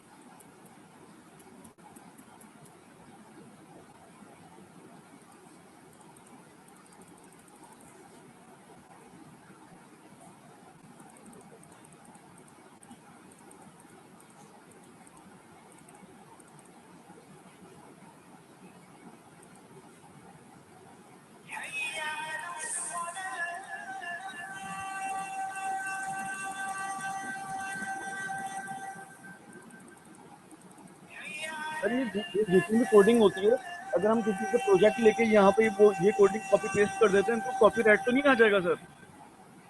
नहीं, इतना ज्यादा होता नहीं है। सही है। अब इसके अंदर मैंने क्या किया कि इस मर्तबा मैंने डाउनलोड कर लिया। एक तो ये IMDb का डेटा मैंने डाउनलोड कर लिया। उसके बाद जो है मैंने IMDb के डेटा को टोकनाइज कर दिया। सही है। जब हम IMDb का डेटा लोड डेटा से उठा रहे थे, कैरस के बिल्ट इन ऑप्शन से उठा रहे थे, तो हमारे पास ये ऑप्शन था कि हमें कुछ भी नहीं करना था। लेकिन इस मर्तबा हमें सब कुछ खुद करना पड़ेगा क्योंकि डेटा टेक्स्ट की फॉर्मेट में है। तो हमने डेटा उठाया, उसको जो है वो सबसे पहले जो है वो उसको टोकन्स में कन्वर्ट किया। टोकन्स में कन्वर्ट के बाद जो है एक हमने सबसे पहले मॉडल उठाया। ठीक है, मॉडल के बाद उसको टोकन में कन्वर्ट किया। कन्वर्ट करने के बाद उसको नंबर में कन्वर्ट कर दिया। ये वाली चीज किसी को समझ में नहीं आई तो पूछ ले, और जिसको आ गई है वो बता दे ताकि मैं कंफर्म हो जाऊं कि हाँ यार सही आई है नहीं आई है। टोकन क्या होता है? टोकन मेरे कमांड वाली बताओ, पहली वाली कमांड में क्या होगा? जो वर्ड को ब्रेक करता है या करेक्टर को ब्रेक करता? नहीं, पहले इस वाली कमांड में क्या होगा, चलो ये जो इंस्ट्रक्शन है यहाँ पर क्या होगा? सर ये बता देंगे टोकनाइजर करता क्या है सर? टोकनाइजर वर्ड, पहले बताओ, वर्ड को टोकन में कन्वर्ट कर देता है ना सर। ये टोकन क्या होता है सर? भाई टोकन वो होता है जो आपके वर्ड को ब्रेक करता है, यानी कि पूरे सेंटेंस को वर्ड में और वर्ड को करेक्टर में ब्रेक करता है, वो टोकन कहलाता है। ये तो यार पिछली मरतबा हमने करके देखा था ना, भूल गए क्या सब? इजाज क्या कर रहे हो, पाइथन ही पढ़ रहे हो, बाकी सब चीजें छोड़ दी है क्या? सर आप देखें इंशाल्लाह नहीं सर, शिकायत का मौका नहीं दूंगा आपको। नहीं, शिकायत का मौका तो दे रहे हो ना भाई, यहाँ पर गड़बड़ चल रही है। अब नहीं मिलेगा सर। सर सही बताया ना मैंने? हाँ बिल्कुल सही बताया है। यहाँ आपने आपको आपने आखिरी वाले कोलैब के ऊपर काम ही नहीं किया, सारी चीजें करके बताई थी ना मैंने आपको। Yes sir. वर्ड एम्बेडिंग पूरी डिटेल में कराई थी, नहीं कराई थी? सर मैं कर लूंगा वो सर। पता नहीं किस तरीके से ये चीज मिस हो गई। I am surprise also. उसका बेटी बहुत तंग कर रही थी मुझको तो क्लास के दौरान। अच्छा, तुमने भी जो है वो ऐसा जो है वो सेंसिटिव रीजन बता दिया कि इसके ऊपर आप अब लड़ाई झगड़ा भी नहीं कर सकते। आप बच्ची तंग कर रही थी। 1.5 साल की है सर, वो बहुत तंग करती है। अच्छा, अम्मा क्या करती है उनकी? मतलब अम्मा को नहीं दे सकते तब क्लास होती है 2 घंटे की? सर अम्मा की तबीयत खराब होती है, हर अम्मा की भी होती है, उनकी भी तबीयत खराब ही होती है सर। अब्बा के पास। अच्छा, यहाँ पे देख लें, यहाँ पर हमने इनकोडर यूज किया, ये टोकन है ना। ये आप देख रहे हैं, यहाँ पर हमने एक टेक्स्ट को, एक रिव्यू टेक्स्ट को कन्वर्ट कर दिया था टोकन के अंदर, ठीक है। और इसके अंदर भी अगर आप इसके कोड भी पढ़ेंगे अगर आप, तो आप ये देखेंगे शायद इसके अंदर वन हॉट कोडिंग में टोकन में कन्वर्ट किया था। तो यहाँ पर भी ये हो रहा है, लेकिन मैं कह रहा हूँ कि भाई ये यहाँ पर इस कमांड में क्या हो रहा है, क्या यहाँ पर टोकन क्रिएट हो रहे हैं या नहीं हो रहे? अगर इजाज ने इस बात का इस सवाल का जवाब नहीं दिया तो इसकी सारी वीडियो के ऊपर जाकर नेगेटिव कमेंट दे सकते हैं आप लोग। इसका मतलब इसको पाइथन नहीं आती, झूठ बोल रहा है ये वीडियो, अपनी वीडियोस में झूठ बता रहे लोग। सर ये नंपाई वो मैं भी पाइथन पढ़ा रहा हूँ स्टार्टिंग में। ये नंपाई नहीं है, ये वाली चीज नंपाई नहीं है, ये बेसिक पाइथन है। लेकिन ये क्या हो रहा है ये मुझे बताओ। टोकनाइजर आपने पहले क्वार्टर में ही पढ़ाया था। वो भी पढ़ाया था, लेकिन ये बताओ कि इस वाली कमांड में, इस वाले इंस्ट्रक्शन सेट में क्या हो रहा है? क्या टोकन वर्ड टोकन में कन्वर्ट हो रहा है? आपका टेक्स्ट जो है वो टोकन्स में कन्वर्ट हो रहा है या नहीं हो रहा है? इस कमांड के ऊपर, इस लाइन ऑफ इंस्ट्रक्शन के ऊपर हो रहा है सर। हो रहा है सर, हो रहा है। नहीं हो रहा। 10,000 जो हमारे वर्ड्स हैं, नहीं हो रहा भाई, नहीं हो रहा, नहीं हो रहा।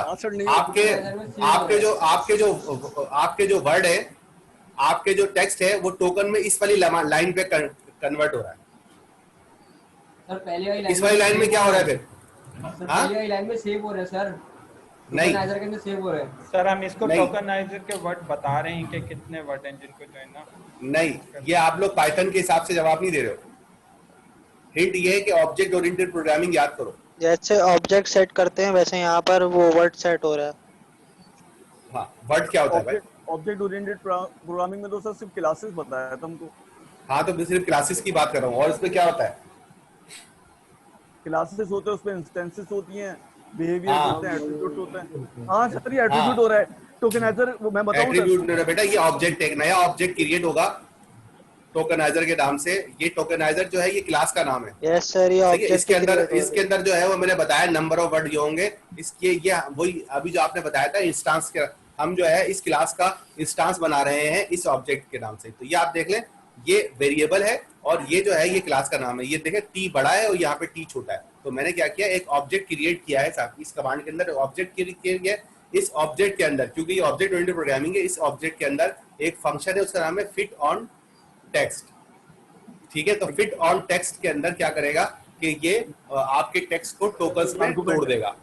और उसके बाद इसके अंदर एक और मेथड है, उसका नाम है टेक्स्ट टू सीक्वेंस, जिसको ये नंबर में कन्वर्ट कर देगा, वेक्टर्स के अंदर कन्वर्ट करके दे देगा आपको, और इसको हम सीक्वेंस में जाकर स्टोर कर लेंगे।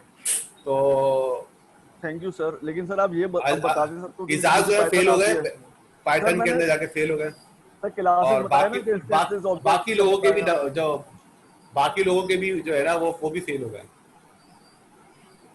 अच्छा, आप मुझे बताओ कि ये चलो अगर पास होना चाहते हो तो ये बताओ कि ये टोकनाइजर डॉट वर्ड इंडेक्स का मतलब क्या है?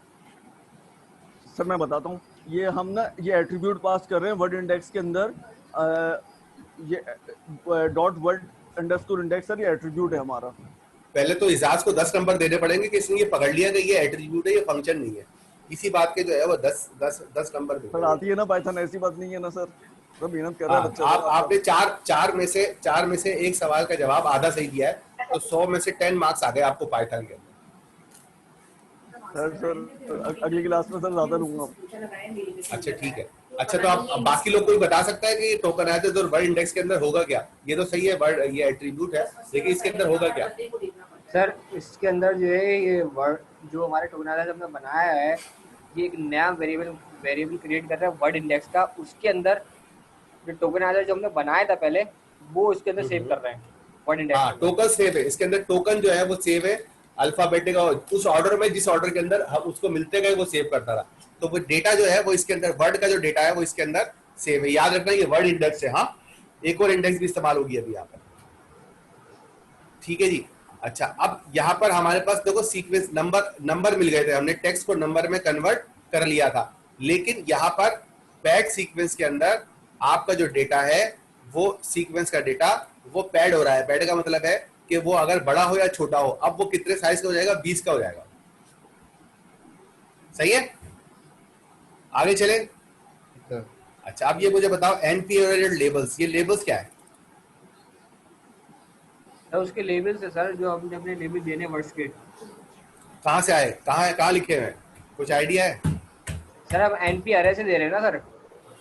लेबल्स कहाँ से आ रहा है ये? सर वो जो हमने डेटा के अंदर फिट किया हुआ है ना सर, वो वहाँ जो पहली लाइन से है ना वो है सर ये लेबल है। यहाँ पर कोई है ऐसी लाइन? यहाँ पे तो नहीं है, और पीछे जाओ। नहीं सर, ये हम लेबल्स का वेरिएबल बना के उनकी उस लेबल को वहाँ पर असाइन कर रहे हैं सर, जो वहाँ पर डेटा हमने पहले बेटा बनाया देखो, अगर ये बात ये है कि अगर इस कमांड को आप चला दोगे, आप चाहो तो चला के देख लो, एरर आ जाएगा आपके पास, क्योंकि बोलेगा लेबल तो डिफाइन ही नहीं है। तो कहीं ना कहीं लेबल आपने डिफाइन तो कहीं ना कहीं डिफाइन किया होगा ना लेबल आपने। सर 6.9 की कमांड चला रहा हूँ, एरर आ रहा है। ये वाला आ रहा है या इससे पहले टेंसर फ्लो लिख दो। अच्छा देखो यहाँ पर जो है आप देख रहे हो, और पीछे जाओ यहाँ पर, तो यहाँ पे देखें लेबल्स नाम का एक इस्तेमाल हुआ, याद है? ये वाला, ये एक लिस्ट है लेबल नाम की, ठीक है। और इसके अंदर जो है वो हम क्या करते हैं कि अगर लेबल की टाइप नेगेटिव होगी तो इसके अंदर हम नेगेटिव लिख देंगे, और अगर लेबल की टाइप जो है वो पॉजिटिव होगी तो इसके अंदर पॉजिटिव, यानी जो भी लेबल मिलेगा लेबल टाइप का वो हम इस लिस्ट में अपेंड कर देंगे। तो इस लिस्ट के अंदर नेगेटिव और पॉजिटिव सारी वैल्यू जो है वो नेगेटिव और पॉजिटिव आ जाएगी। हम क्या कर रहे हैं इसके अंदर, अगर देखो दोबारा देख लो, अगर लेबल की टाइप नेगेटिव होगी तो हम इसमें अपेंड क्या कर देंगे? 0 कर देंगे, और नेगेटिव नहीं करेंगे, 0 करेंगे, और अगर नहीं होगी तो हम 1 कर देंगे। तो इस लेबल के अंदर 0 और 1 जो है वो हमें मिल जाएगा। इस 0 और 1 वाले लेबल को, भाई अपना माइक ऑफ कर दो, इस लेबल वाले सीक्वेंस के अंदर, लेबल के अंदर आपने यहाँ पर इसको कन्वर्ट कर दिया नमपाई एरे में। पहले ये किसमें था? पाइथन की बिल्ट इन एरे में। यार जरा ये चैट चेक कर लो जरा, किसी ने कोई सवाल तो नहीं किया हुआ? ओके सर, बता रहा हूँ मैं। नहीं सर कोई भी नहीं है ब्रो, आपको रिकॉर्डेड लेक्चर्स हुए उससे क्या है? अच्छा तो वहां पे लिख दो कि रिकॉर्डेड लेक्चर जो है वो ग्रुप के ऊपर मौजूद है, ग्रुप पे एक फाइल पड़ी हुई है उसमें रिकॉर्डेड लेक्चर मौजूद है, जाकर देखो। प्लेलिस्ट बनी हुई है PIEIC के ऊपर, वहां पे जाकर आप रिकॉर्डेड देख सकते हैं, ठीक है। अच्छा जी, अब आपने क्या किया, यहाँ पर लेबल उठा लिए, सही है, और उसके बाद यहाँ पर आपने इंडेक्सेस उठा ली, डेटा डॉट शेप। अब डेटा कहाँ से आया आपके पास? ये यहाँ से आया,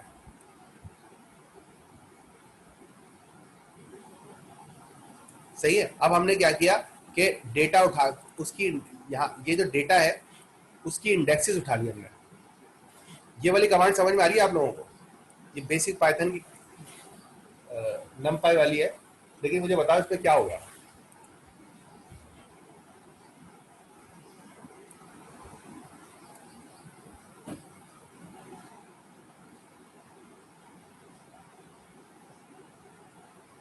भाई कोई तो बता दो।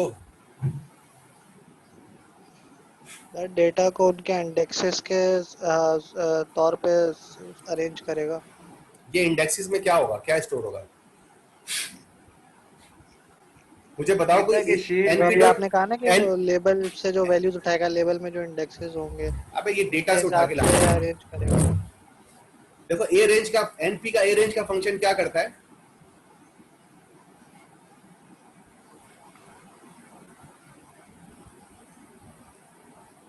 सर रेंज देता है उसको सर, रेंज का मतलब NP ए रेंज को हम रेंज बताते हैं, जैसे मैं बताऊंगा 100, तो वो क्या करेगा, 100 वैल्यू जो है वो जनरेट कर देगा 0 से लेकर 100 तक। सही है? अग्री और नॉट? Yes sir. तो यहाँ पर मैंने उसको बताया है कि डेटा का शेप, डेटा क्या है, वो ये है जो हमारे पैडिड सीक्वेंस है। मिसाल के तौर पर वो पैडिड सीक्वेंस 10,000 है,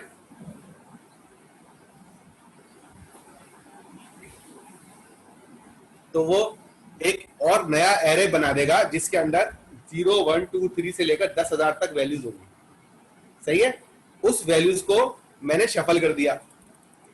पहले वो वैल्यू थी 0, 1, 2, 3। अब क्या हुआ, शफल करने के बाद, रैंडम शफल करने के बाद 0 आगे चला गया, 1 पीछे आ गया, 10 सबसे आगे आ गया। समझ रहे हो ना? रैंडमाइज हो रही है। डेटा चेंज कर दिया मैंने, सीक्वेंस चेंज कर दिया। 0, 1, 2, 3, 4 नहीं किया, बल्कि क्या किया, उसको मैंने शफल कर दिया। सही है? ये वाली बात समझ में आ गई है? नहीं? यस सर, आ गई है सर। समझ में नहीं आया सर। भाई आपके पास 1 से लेकर 100 तक के नंबर्स थे, आपने उनको रैंडमली शफल कर दिया, तो अब क्या होगा, मिसाल के तौर पर 100 आखिरी में था, अब वो कहीं बीच में आ जाएगा। सही है? 80 जो था वो 18th पोजीशन में था, अब वो आखिरी में चला। इस तरह नंबर आपने ऊपर नीचे कर दिए। ठीक है? कभी आप लोग ताश खेले? आप लोग ताश खेलते हो? आप लोग हैं?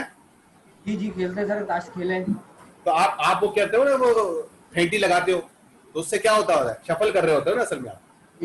तो यही है, शफल कर दिया आपने। सही है? मगर सर इसमें से फायदा क्या हो रहा है, हम तो पहले डेटा बना रहे ना सर सीक्वेंस के अंदर, शफल करने से क्या फायदा? देखो यहाँ लिखा हुआ है, split the data into training set and validation, but first shuffle the data because you are starting data in which sample are ordered. All negative first है और then positive है। तो आपको क्या करना है, डेटा स्प्लिट करना है। लेकिन अगर आप डायरेक्ट स्प्लिट कर दोगे तो पॉजिटिव ऊपर चले जाएंगे, नेगेटिव नीचे आ जाएंगे। आपने जब शफलिंग कर दी तो कुछ डेटा नेगेटिव, कुछ डेटा पॉजिटिव। अब इस शफलिंग की वजह से आपने ये वाली इंडेक्सेस जो थी वो आपने अपने डेटा को दे दी, तो आपका डेटा भी जो है वो चेंज हो जाएगा। डेटा का सीक्वेंस चेंज हो गया। अब डेटा जो है यही वाला डेटा है, पहले ये डेटा, इस डेटा के अंदर जब वो यहाँ पे था तो इसके अंदर ऊपर पॉजिटिव थे और सारे पॉजिटिव शुरू में पॉजिटिव थे और उसके बाद नेगेटिव। भाई अपनी आवाज कम कर दो यार, और स्पीकर बंद कर दो यार प्लीज यार, माइक बंद कर दो। अच्छा, तो आपका जो डेटा था वो शुरू में था, उसमें शुरू में पॉजिटिव थे और नेगेटिव थे। यहाँ आने के बाद जब आपने उसको रैंडमली शफल किया तो मिक्स हो गए, कहीं पर पॉजिटिव और कहीं पर नेगेटिव है। और यही काम अपने लेबल के साथ भी कर दिया, दोनों को आपने रैंडमली शफल करा दिया। उसके बाद जो है इसमें से शुरू के 20 जो है वो आपने उठा लिए ट्रेनिंग के लिए और लेबल भी उठा लिए, और उसके बाद वाले जो है 20 को छोड़कर बाकी सारे उठा लिए आपने वैलिडेशन के लिए। तो आपका जो सारा का सारा डेटा था वो आपने ट्रेनिंग और वैलिडेशन के लिए उठा लिया। उसके बाद जो है हम आगे गए और हमने ये GLOF का डेटा डाउनलोड किया। यहाँ पे डाउनलोड करने के बाद हमने यहाँ पर एम्बेडिंग इंडेक्स नाम की एक डिक्शनरी बनाई। यहाँ पर हमारे पास क्या थी यार, याद रखना, वर्ड इंडेक्स। ये जो है ये एक डिक्शनरी है, लेकिन ये वर्ड इंडेक्स है, नाम भूल मत जाना। वर्ड इंडेक्स के अंदर हमारे वर्ड है जो हमारे डेटा में इस्तेमाल हुए हैं, जो हमारी IMDb की रिव्यूज हैं उनके अंदर जो वर्ड इस्तेमाल हुए हैं उसकी डिक्शनरी जो है उसका नाम है वर्ड इंडेक्स। GLOF से मैं जो डेटा लेकर आ रहा हूं उसकी जो डिक्शनरी का नाम है वो है एम्बेडिंग इंडेक्स। और मैंने क्या किया कि अब 1 बाय 1 फाइल ओपन की। फाइल ओपन करने के बाद एक लाइन उठाई, एक लाइन उठाने के बाद उसको मैंने स्पेस के ऊपर स्प्लिट कर दिया। स्प्लिट करने के बाद मैंने उसका पहली डेटा जो है उसको, उस पे क्या पड़ा हुआ था, वर्ड पड़ा हुआ था, वो मैंने वर्ड उठा लिया। और उसके बाद बाकी को जो है वो मैंने फ्लोटिंग पॉइंट एरे में कन्वर्ट किया और उसको नाम मैंने दे दिया कोएफिशिएंट। कोएफिशिएंट जो है वो वेट के लिए अक्सर हम इस्तेमाल करते हैं ना, कोएफिशिएंट इस्तेमाल कर रहे हैं क्योंकि इसके अंदर वेट का मल्टीप्लायर है। सही है? कोएफिशिएंट किसी को समझ में नहीं आया तो पूछ लेते ये कोएफिशिएंट क्या होता है। सर ये कोएफिशिएंट क्या होता है यार वो आप भूल गए ना, आप कोएफिशिएंट का मतलब वेट ही होता है सर। आप क्या करते हैं कि आपने इनपुट को मल्टीप्लाई करते हैं वेट से, तो उसको हम मैथमेटिकली कोएफिशिएंट भी कहते हैं। जैसे अगर मैं लिखा हुआ है 3x, तो इसमें 3 जो है वो कोएफिशिएंट कहलाएगा। राइट और रॉन्ग? Right sir, right. वो रिग्रेशन में होता है ना, राइट, है ना? बस। तो यहाँ पर मैंने जो है फ्रेंकोइस शोले ने इसको वेट की जगह इसको क्या नाम दे दिया? कोएफिशिएंट। अब इसके अंदर उसने क्या किया कि एक डिक्शनरी ली, उस डिक्शनरी के अंदर ये जो वर्ड था, ये वर्ड कहाँ से आया भाई? इसके अंदर से वर्ड निकाला, पहली वाली वैल्यू वर्ड था, उस वर्ड के अंदर कोएफिशिएंट जाके स्टोर कर दिया। तो हर डिक्शनरी के अंदर जहां पर की के तौर पर वर्ड इस्तेमाल किया गया है और वैल्यू के तौर पर वो वेक्टर है जिसके अंदर आपका वेट्स मौजूद है, जिसको हमने नाम दे दिया है कोएफिशिएंट का। सही है भाई? ये सारी कहानी हमने कर ली। अब हम आगे गए। जीरो वाला इंडेक्स इस्तेमाल नहीं किया हमने, जीरो वाले को हमने छोड़ दिया, इसको हमने प्लेस होल्डर का नाम दिया है। यहाँ पर हम जो है वो जीरो वाला इस्तेमाल नहीं कर रहे। उसके बाद जो है हमने एक एम्बेडिंग मैट्रिक्स नाम का एक एरे लिया है। ये मल्टी डायमेंशन एरे है जिसमें हमारे पास नंबर ऑफ वर्ड कितने हैं? Number of word max word. Max word हमारे पास कहां से आए हैं?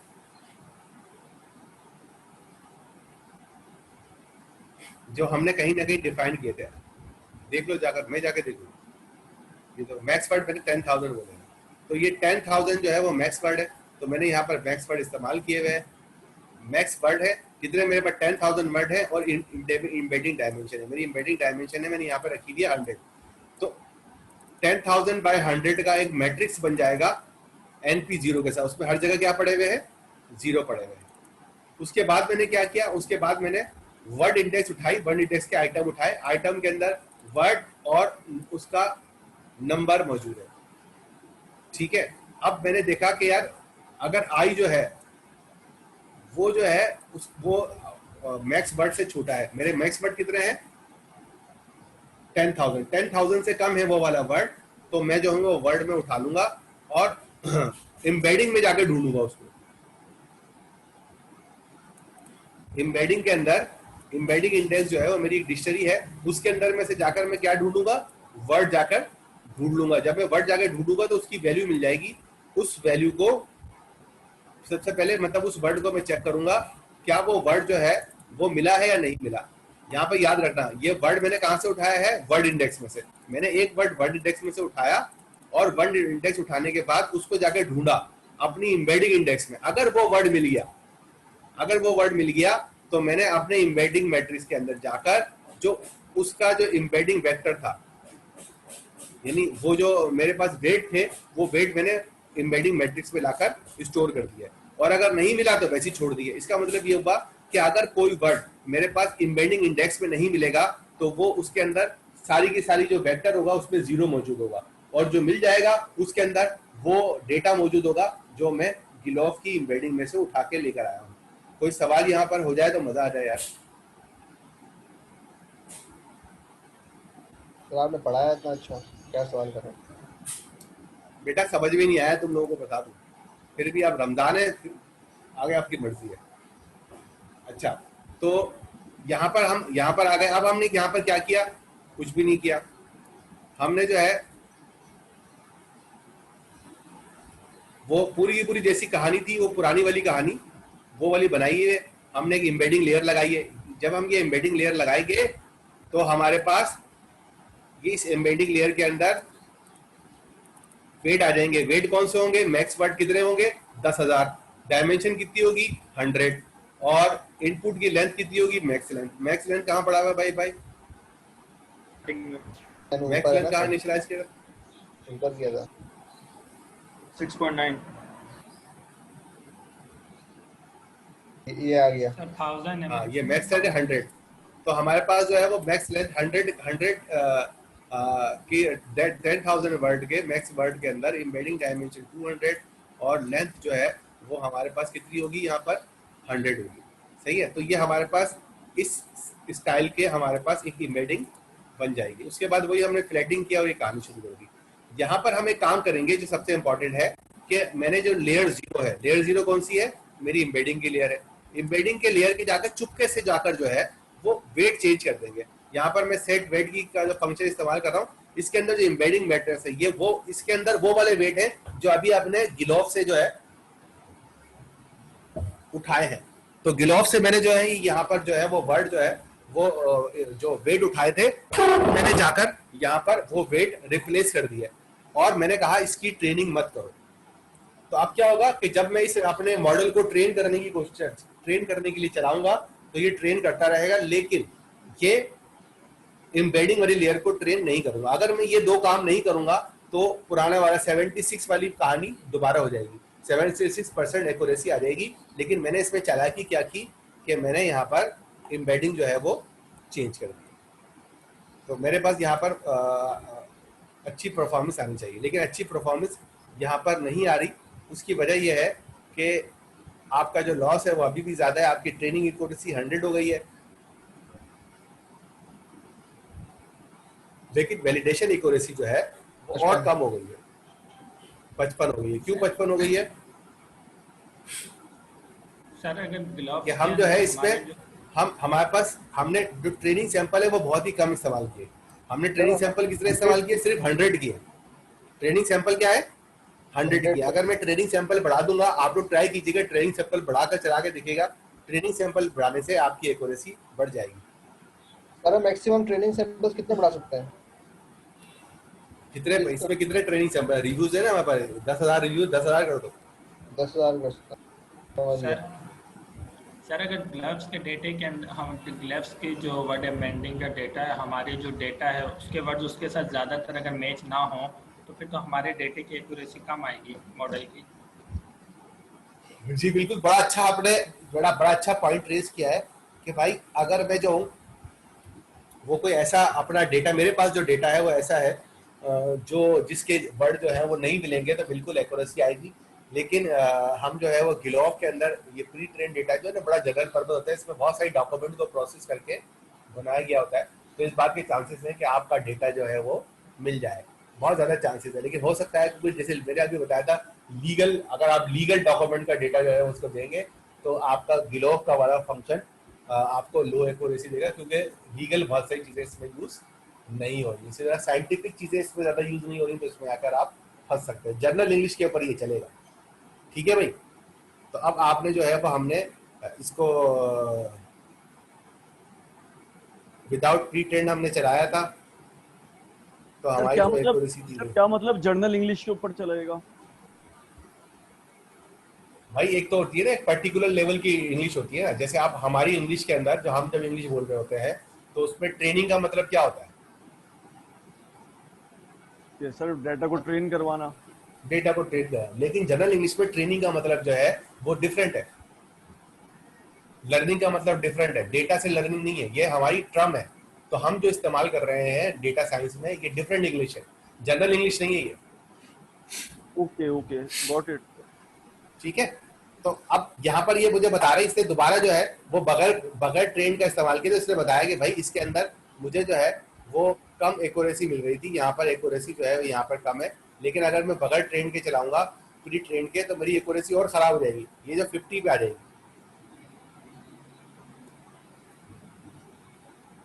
सही सर, सही है।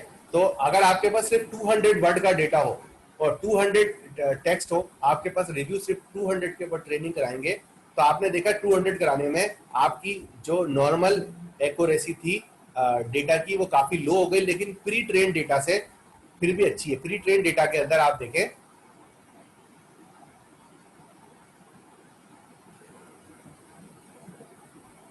तो आपकी एक्यूरेसी जो है वो बाज़ जगह काफी अच्छी हो रही है, लेकिन ओवरऑल जो है वो इससे ज्यादा अच्छी है। अभी हमने जो है वो 20 या 200 का ही डेटा जो है वो जमा कराया है, ठीक है। अब हम इसको टेस्ट के ऊपर चला रहे हैं, टेस्ट के ऊपर हमने चलाया तो हमें 56% एक्यूरेसी मिली।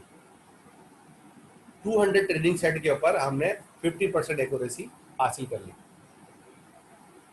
ठीक है। तो इस तरीके से हम ये यहाँ पर काम कर सकते हैं। अब यहाँ पर मसला ये है कि ये जो डेटा की प्रोसेसिंग हो रही है इसके अंदर एक चीज जो है वो बड़ी गलत हो रही है, और वो ये है कि हम यहाँ पर मेजर कैरेक्टरिस्टिक और neural network you have seen so far, they are densely connected layer, they have no memory. For each input shown is processed independently with no state kept between inputs, in which networks, in order to process a sequence of different data types, you have to show the entire sequence to the data network at once turn it into a single data point. सही है।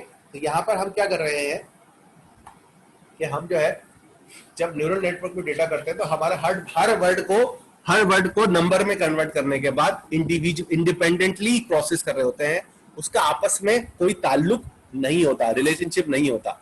लेकिन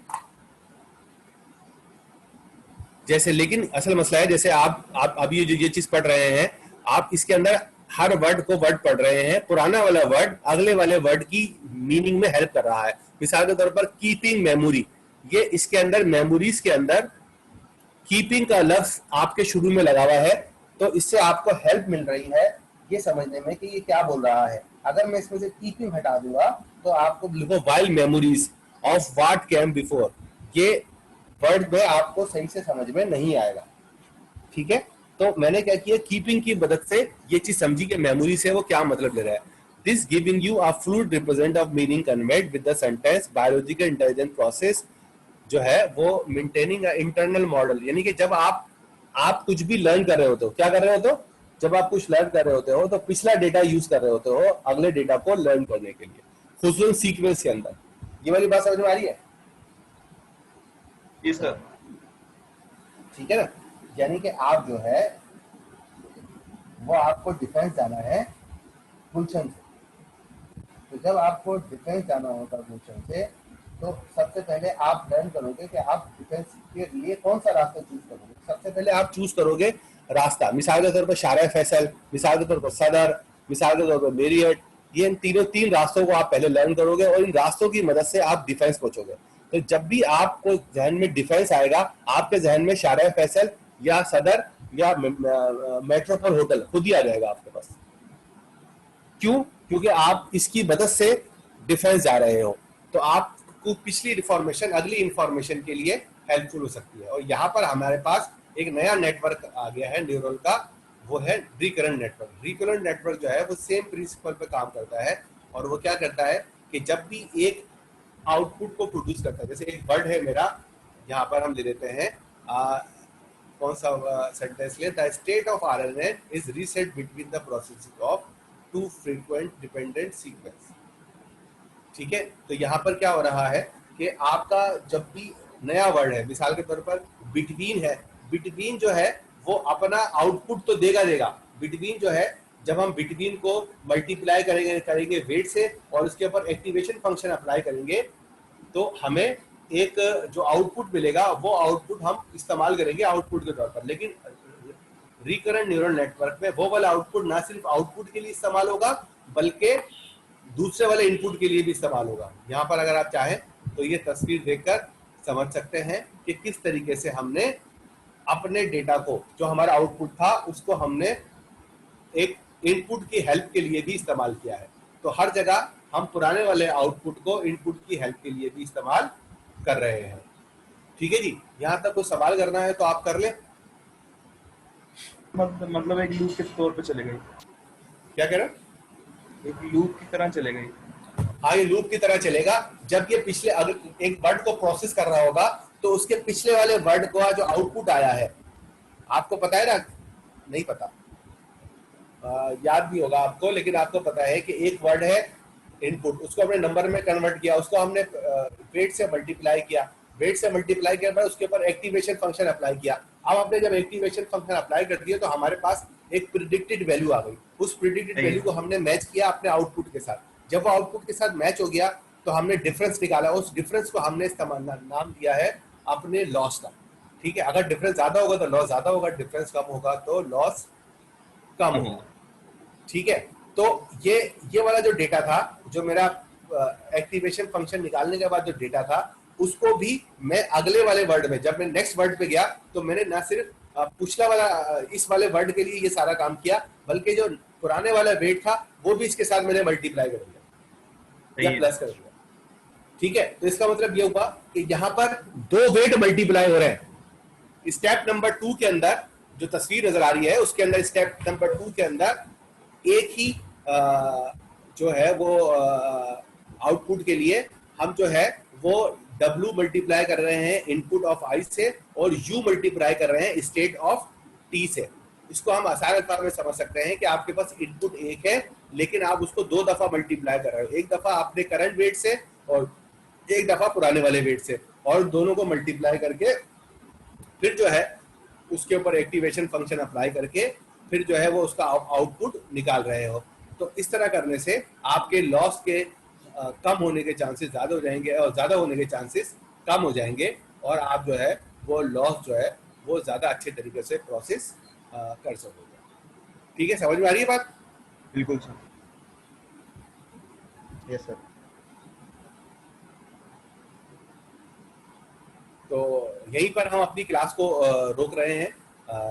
इसको आप लोग घर पे आके पढ़िएगा, वर्ड एम्बेडिंग की प्रैक्टिस कीजिए, वर्ड एम्बेडिंग की थोड़ी थ्योरी पढ़े, और उसके बाद हाँ क्या करो फाइल वाला कोड चलाया जिसमें आपकी वाली चीज डाउनलोड होनी थी, तो वाला पिक्चर भी एक ही लगा दी, सारे सेल चल पड़े, इन सब जो आउटपुट आ रहा है ना, वो आउटपुट नहीं आ रहा, मेरे को आउटपुट आ रहा है।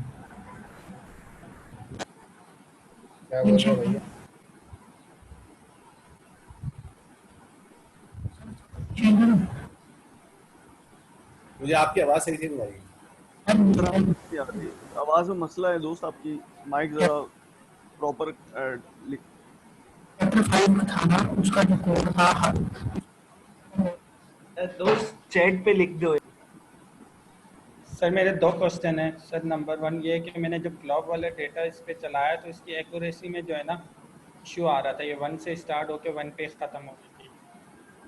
और दूसरा ये कि सर जब हम अपना एम्बेडिंग डेटा बनाएंगे तो उसकी वो फाइल कैसे सेव करेंगे?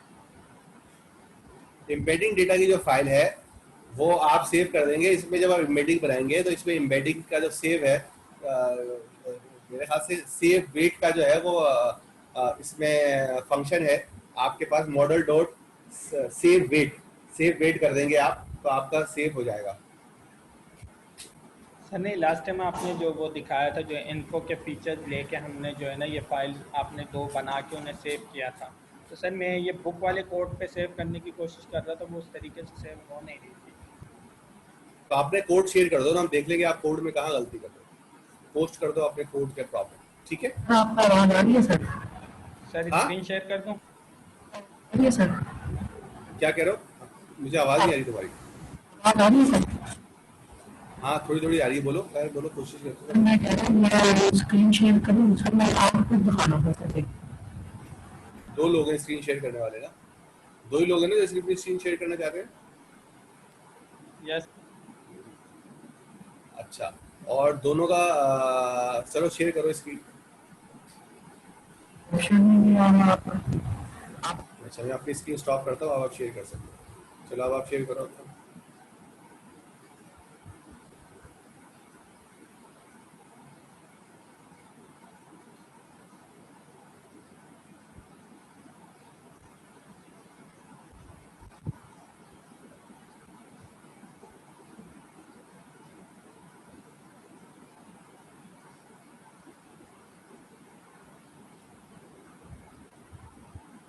अच्छा अब आप सेव कैसे कर रहे हो मुझे ये बताओ।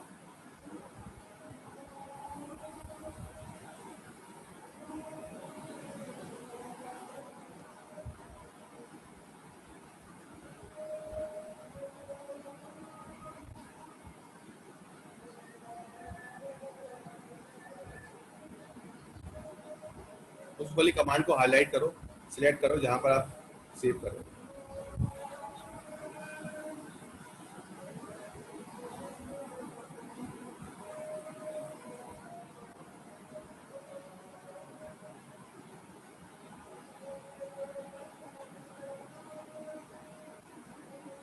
हाँ भाई कहाँ है वो सेव वाली कमांड?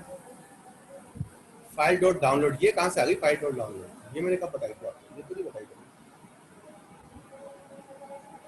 ये कमांड आपने उसमें से निकाल ली है, लेकिन ये कमांड हम यूज नहीं करते हैं। ये तो डाउनलोड करने के लिए आपके ये जो यहाँ पे साइड के ऊपर लेफ्ट साइड के ऊपर जो फाइल सिस्टम के फुल ऐप का, उसके अंदर जो है वो उस वहां से कोई फाइल डाउनलोड करनी है आपको अपने लोकल कंप्यूटर पर, तो ये वाली कमांड इस्तेमाल करेंगे। हम ये वाली कमांड इस्तेमाल नहीं करते, बल्कि देखो राइट क्लिक करो, ये जो लेफ्ट साइड के ऊपर आपके vex.tsv लिखा हुआ है ना, इस पे राइट क्लिक करो जाकर। हाँ इसमें देखो ये 3 टिल्ली नजर आ रहे हैं, 3 डॉट नजर आ रहे हैं। हाँ ये 3 डॉट नजर आ रहे हैं राइट के ऊपर थोड़ा सा। हाँ इसको क्लिक करो, इसमें डाउनलोड है या ऐसे डाउनलोड करो। ठीक है, ये कमांड से डाउनलोड में मसला सही है।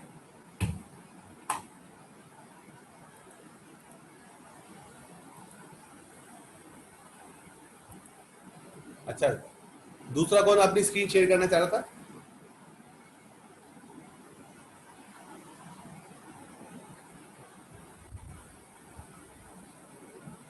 हो गए सबके मसले हल हो गए? यस सर तकरीबन हो गए। दूसरा चलो दूसरी भी आ गई। चलो आप प्रैक्टिस करो, फिर अगली क्लास के अंदर फिर देख लेंगे, अगर कोई मसला होगा तो इसको सेटल कर लेंगे। ठीक है, कोई और मसला हो तो आप पोस्ट कर देना ग्रुप के ऊपर। रमजान है थोड़ा सा, लेकिन ये कि इंशाल्लाह इस मरतबा थोड़ा टाइम बेहतर होगा तो हम इसको प्रोसेस कर देंगे। ठीक हो गया सर। संडे सर ईद होगी तो क्लास होगी क्या? क्लास नहीं होगी, लेकिन अगर आप लोगों का मूड हो तो मुझे बता देना, हम कर लेंगे। सर फेसबुक के ग्रुप का एक बार नाम बता दें। बिल्कुल नहीं सर यार किसी के पास अगर किसी के पास फेसबुक का ग्रुप हो तो वो उसको चैट के ऊपर शेयर कर दे। ओके सर मैं करता हूँ, जल्दी से कर दो, फिर मीटिंग कैंसिल करें यार, नींद आ रही है मुझे। सर वो आपने एलिफेंट वाले डेटा का भी कहा था कि वो करेंगे इंशाल्लाह मंडे को, संडे को ना। तो मैं ऐसा करता हूँ कि तुम मैं फेसबुक पे किस पे मैसेज किस पे कर सकता हूँ? सर फेसबुक पे कर लें, व्हाट्सएप पे, जिस पे दिल करे सर। तो मुझे व्हाट्सएप पर तुम्हारे पास नंबर है मेरा? यस सर व्हाट्सएप नंबर है। हाँ तो ठीक है, तो मुझे व्हाट्सएप पर एक मैसेज कर दो, तो मैं अभी थोड़ा सा रेस्ट करूंगा। रेस्ट करने के बाद जो है ना वो तुम्हें व्हाट्सएप के ऊपर कॉल कर लूंगा, फिर हम जूम पे मीटिंग करके डिस्कस कर लेंगे इसको। ठीक है? ठीक है सर, थैंक ओके ओके अल्लाह हाफिज़ सर। ओके हो जाए सर। शेयर करो। रुके आ गया ये लो। ये कहाँ से आ गया? हाँ क्या ये लो क्या बताना चाह रहे हो भाई? अच्छा शेयर कर दिया मैंने, पेज शेयर कर दिया सर। ओके सर ओके बस ठीक है। ओके भाई अल्लाह हाफिज़ sir. Thank you so much. Take care. अल्लाह थैंक यू सर। ओके अल्लाह हाफिज़। Thank you sir. अल्लाह सेक्रीफाइस